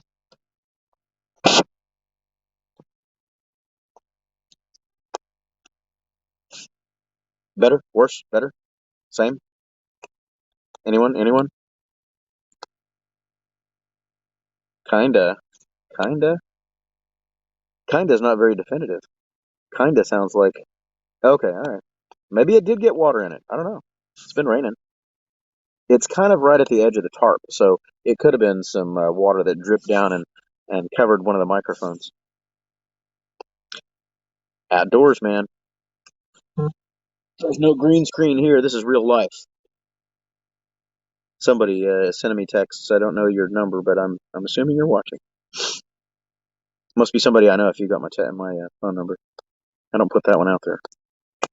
I don't want to get calls from India at 3 a.m. It has happened. Okay, so let me go back to. Okay, so Zamdrang. Zia. Hey, Zia. All right, buddy. So Zamdrang, I was answering your question and the audio was garbled. So the vibration was so bad that I had to put the bar weights back in there. The bar weight bolt was the same thread exactly as the original inner bar weights. So I just Siamese those two together, and that gave me the damping mass back, and it helped. I don't think it's quite as good as with the original bar weights, but it's pretty close. So yeah. Okay, so now I'm going to go back to the other questions before Darth Vader invaded. Cylon. Jeff, if I haven't missed you already, have a good night, sir, and I'll try to keep some videos coming. Better. Oh, now it's better. It's wetter. Bra, it is now. Better. RIP headphone users. Did I blow your eardrums out? Sorry. I warned you. I said I was going to blow it out. Where was I? Okay, so I think we're back. Let me get back on Myron. What's the gas mileage on the Navi? I gotta come back. That's funny, Robert. Yeah, I would actually talk to Heartbroken Biker. He's funny. I was laughing my ass off nonstop watching a few of his videos. He's foul-mouthed and funny, and I probably couldn't get away with that. I would get deplatformed immediately if I started letting the F-bombs fly like he does. That was funny shit. Myron, gas mileage on the Navi. My first tank was a little lackluster. I got 77 out of my first tank, but of course that's break-in, and I had a lot of idling events. The second tank I just did this morning on my way to breakfast, and I calculated 93, I think it was 94, something like that. I'm going to try to post those pics up today on my YouTube page and also on Instagram. So it's getting better. I don't think it's going to be 110 like Honda is estimating.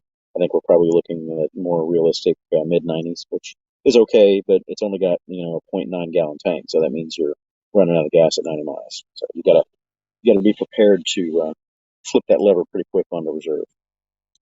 That was funny shit. Heartbroken Biker. He's funny, man. If you haven't seen Heartbroken Biker on YouTube, look him up. He was originally in India, and he did a bunch of Navi videos. He called it his Africa single. It was hilarious. He had graphics made up on the tank and everything that looked like Africa Twin, but it was Africa single. Funny shit. You should break 100 mile per gallon. It depends on how hard and fast you're running it. If you're staying at 35 miles an hour, city street speeds, yeah, that's probably attainable. If you're doing 45 out on the open road, kind of, like me coming out here, I don't think it's going to be quite that high.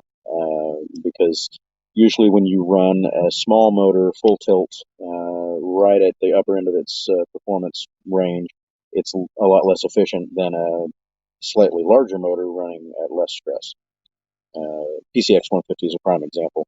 It'll do 130 miles to the gallon all day long in the town, and probably still better this one because it's fuel injected, slightly under stressed. Yeah, so hopefully I didn't miss anybody's questions. I have to go back before my Cylon intervention.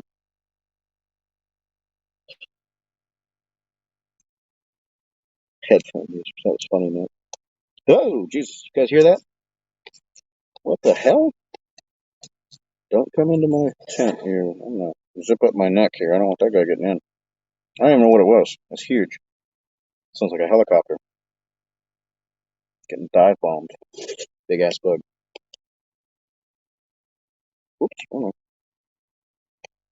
no. Rough math, 70% of what that's Kerosene was mentioning, which is within a margin of error for Honda's 110. Yeah, that's probably about right. And again, I think as it breaks in, it's going to loosen up a little bit and probably be a little more efficient. Obviously, if my carburetor is running too rich, then that's not going to help the fuel economy game. But it's really going to be road loads and wind resistance. How hard are you running it? If you're running at full tilt boogie into the wind at max speed 50 plus miles an hour, you're going to get a lot worse economy than if you're tootling along at 35. What's the matter, Zia? Don't like bugs? I don't mind bugs as long as they don't go right in my ears or right in my eyes. And I'd rather not have him sleeping in here with me tonight in the hammock, because invariably you'll just start to doze off, and they'll go right in your face. And you're like, ah! I usually have a bug zapper light that I have in here, but I left that at home. I left my box light for this. I was hoping to do this with, and in the roof of my tent or hammock off of the ridge line, center line. And it's actually a bug zapper. It's a battery-powered bug zapper lamp. It's USB. It charges up, and it'll run all night long easily. You get 12 plus hours out of it. It's got a little ultraviolet, kind of a bluish purple light that attracts the bugs, and it's got an electrified grid. The cool thing is it doesn't go zap and make a loud pop sound when it kills them, but it cooks them, because you'll wake up every morning and there'll be 15 or 20, big, small, whatever bugs just cooked, dead, crispy on there. You just take it out, shake it out, knock the bugs out of it. Whole lot better than letting them eat you all night long. That sucks. Hate the bugs. I don't mind them so much. I just don't like the creepy crawlies. Especially don't like them in my boots. Once tuna should get no issues. Yeah. And I'm kind of assuming that 90 to 95 miles per gallon is pretty reasonably attainable on the Navi with American style of driving, riding, whatever. Our roads here are much faster than they are in other parts of the world. You got to think in India and a lot of the countries, their approved road speeds are much lower than they are here in the United States. I'm sure they probably still ride fast, all that, but speeds just aren't as high. Traffic doesn't move as fast, and that's where you're getting into your air resistance and losing economy. Queen Wilhelmina Camp is all set up. Found it damn large. Praying Mantis, yes, yeah, Praying Mantis. Those are okay to play with. They generally won't hurt you, but if you're not careful, Praying Mantis can spear you. All those spines on their forelegs. They can pierce you. It's just like getting stung. That shit hurts. Taking that trip, I would turn around, get that zapper. I was about halfway here when I realized that I left the bug zapper and my box light. It's like a hanging box lantern. Uh, they were charging on the counter in my kitchen, and I forgot to grab them on the way out. I realized it halfway here, and I was like, "Oh hell no! I'm just going to keep going because it's already almost dark by the time I got here, and I knew I wasn't going to want to set up in the dark."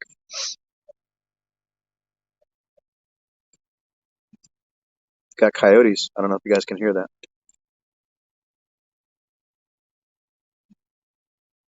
At least 4 or 5 of them.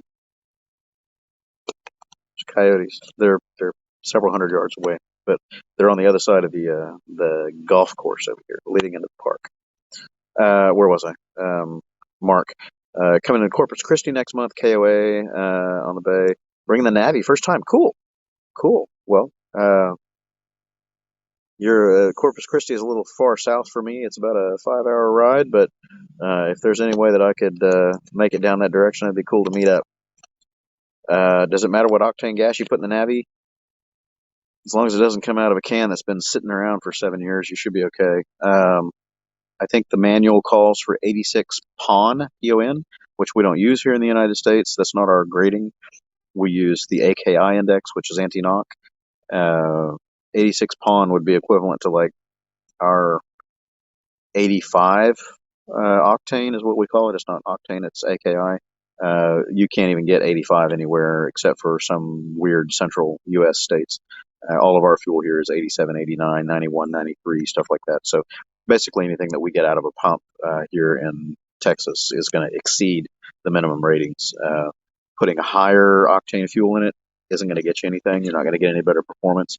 The only thing that high test fuels do get you that a lot of people don't think about is the additives package. So if you get the top of the line super unleaded or whatever it is, usually those premium fuels have additional detergents and stuff like that added into them, and they can help clean up your engine a little bit if you're really gummy, dirty inside. But as far as performance, the higher the octane fuel, if the engine is not designed to run it, like forced induction or high compression or whatever, you actually lose performance with high octane fuel versus lower octane fuel. So remember, octane is resistance to detonation. That means it doesn't want to go off. It doesn't want to burn until it's at a certain compression level, essentially, a certain heat level or stress level of the fuel. If you have a low compression engine like these little Navis, they're 9.5 to 1 or whatever it is, they don't need high octane fuel. So putting in high test fuel, you're just spending more money and you're getting slightly less power out of it. It gets into a long engineering discussion. It's almost a religion. Pisses a lot of people off. Robert Edwards, yeah, Philippines people are barely pushing 60 kilometer an hour on the highway. Yep, that's right. We've got such big areas to cover here. People are in a hurry, driving fast everywhere all the time. Makes small bikes hard to use. Quasi, what will I ride next on the Cannonball? Hey, Dave. I think it's going to be the Cub again. Adrian and I have discussed it. I think he's going to do the Cannonball again as well. We'll probably team up again, but we're going to do things differently. We won't be pulling the weight, so we can be more competitive. And if I do the Super Cub, it's going to have some mods. I'm going to do a big bore kit, and it's probably going to be Frankenstein. I'm going to put my CT 125, the Trail 125 spoke wheels on it, rear disc, new swing arm, from the Trail on the Cub. So it'll be dual disc, 181 cc screamer with about 23 horsepower, which is almost quadruple what it has now, and a fuel cell to give me about 4 gallons of continuous runtime. So it ought to be a hoot. So if I don't do that, I might do something like the PCX 150, slightly modified, because that'll get a good handicap as well. Take my 2015 and I should get a good year handicap with that. Right about now, oh yeah, India-Pakistan traffic's brutal. Cities, 2-lane road, turn to 4-lane road. Highways, Western style, but not for small bikes. Yeah. I wonder what the speeds are like over there on some of their newer roadways. New website in honor of Quasipedia. Nice. Need to help out with the boys to bed. Thanks, Robert. Thanks for tuning in. It's getting late. I'll probably let this go for about 10 more minutes. At 2-hour mark, I'm going to shut her down.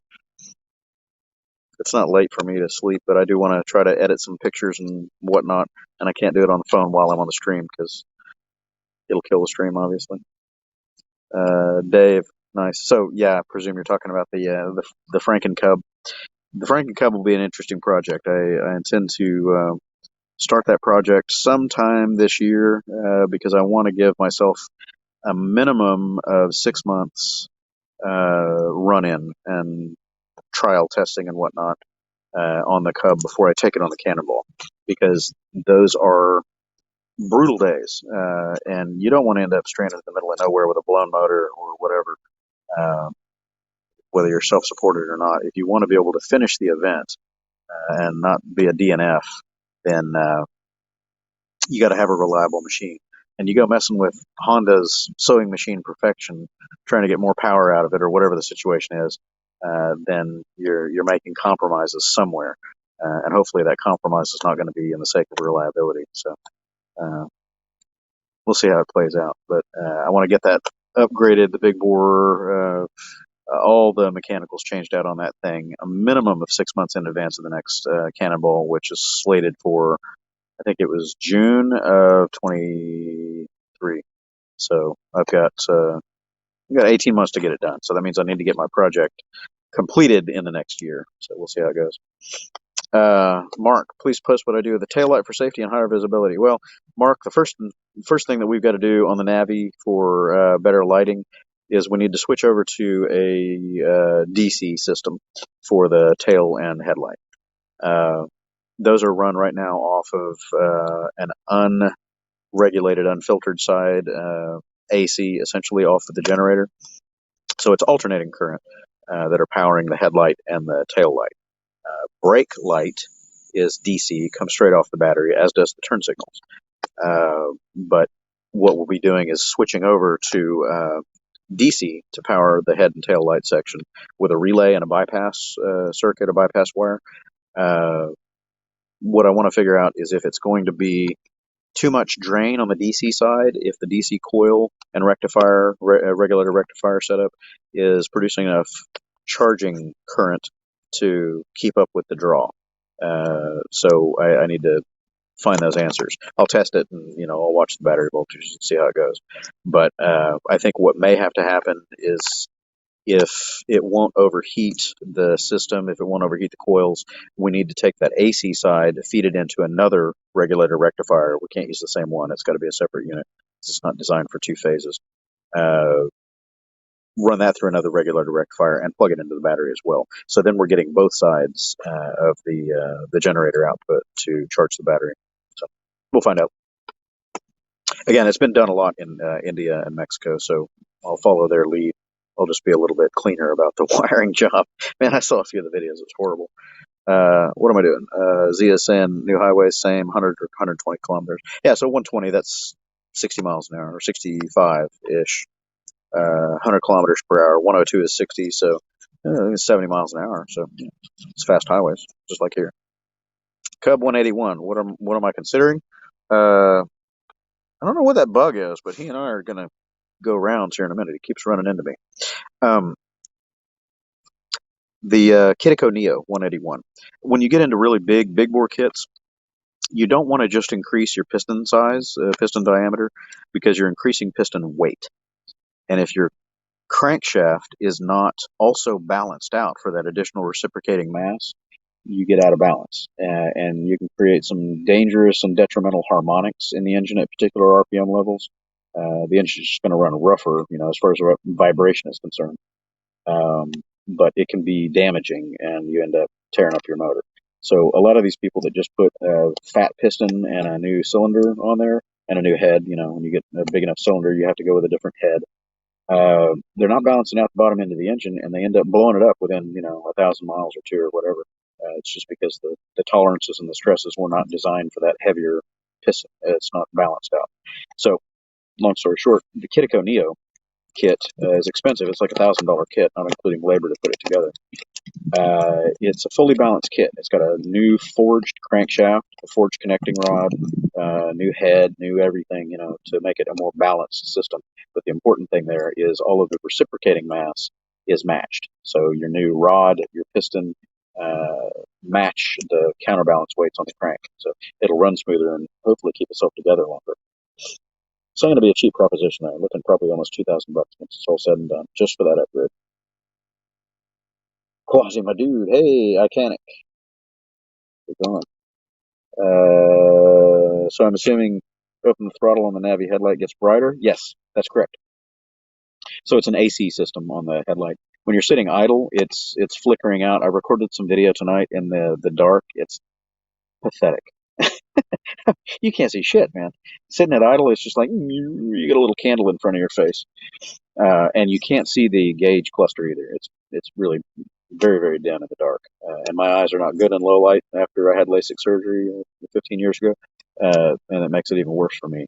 So the gauge face is very dim at night, period. But when you're sitting idle, it's almost blacked out. It's pretty bad.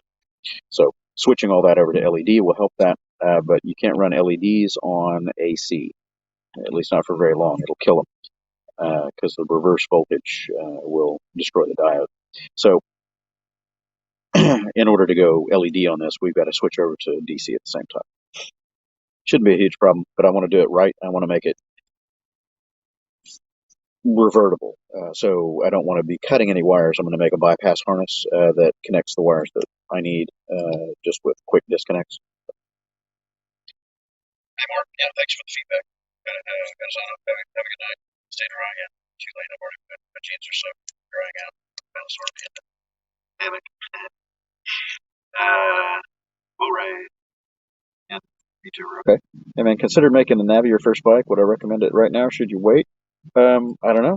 That's a good question. I don't really know.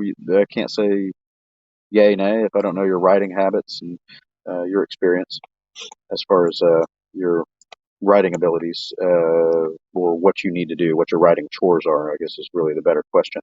If it's just going to be an around town bike, running around to, the store or around a small municipal area, something like that, where road speeds are under 50 miles an hour on average, Navi should be fine. If you need to go faster than 50, 55 consistently, it's not really the Navi's strong suit. It's going to be limited to 55, best case. So you can major modifications to it. Like,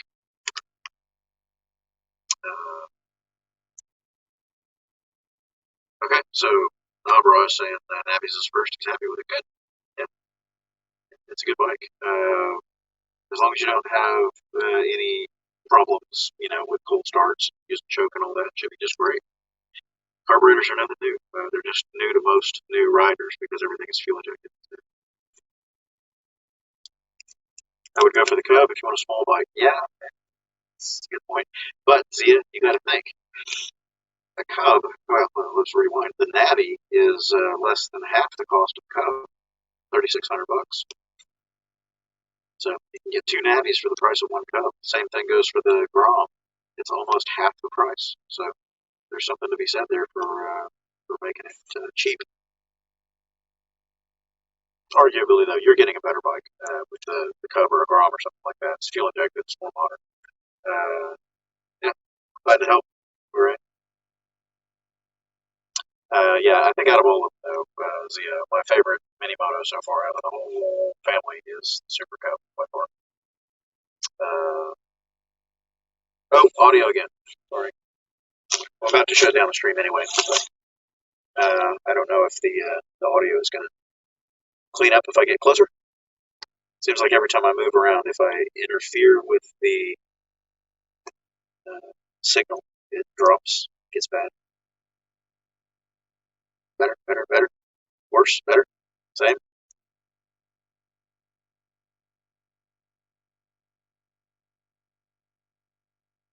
Yay, nay.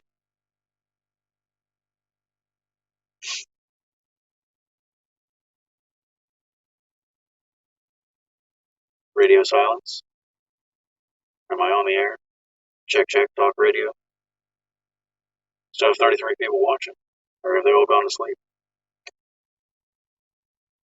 Okay, alright, so Zia's saying he can hear me. I'm planning to kill it here in a couple more minutes anyway. I could stay on all night, but at some point we'll just keep rehashing the same topics, and I'm getting eaten by bugs. Thanks, Dave. Thanks for tuning in, man. This is just hanging out with the guys, talking. Next time. Oh, he's saying I'm a Cylon. Take me to your leader. Anyway, I think everybody's dropping out. Audio must be crap. So I'm going to kill the stream in 10 seconds. Thanks, everybody, for tuning in. It was fun. Good old Battlestar. So I'll catch y'all later. I'll try to do some pictures and upload some stuff first thing tomorrow morning of what the campsite looked like. So I'll catch you all later. Have a good one, all. And head over to my Discord server. You guys can chat it out over there. I'll try to jump on Discord after this. That way we can be back and forth. I've even got a voice channel over there, so we can all talk live back and forth at the same time, providing my bandwidth supports it out here in the sticks. Anyway, have a good night, everyone.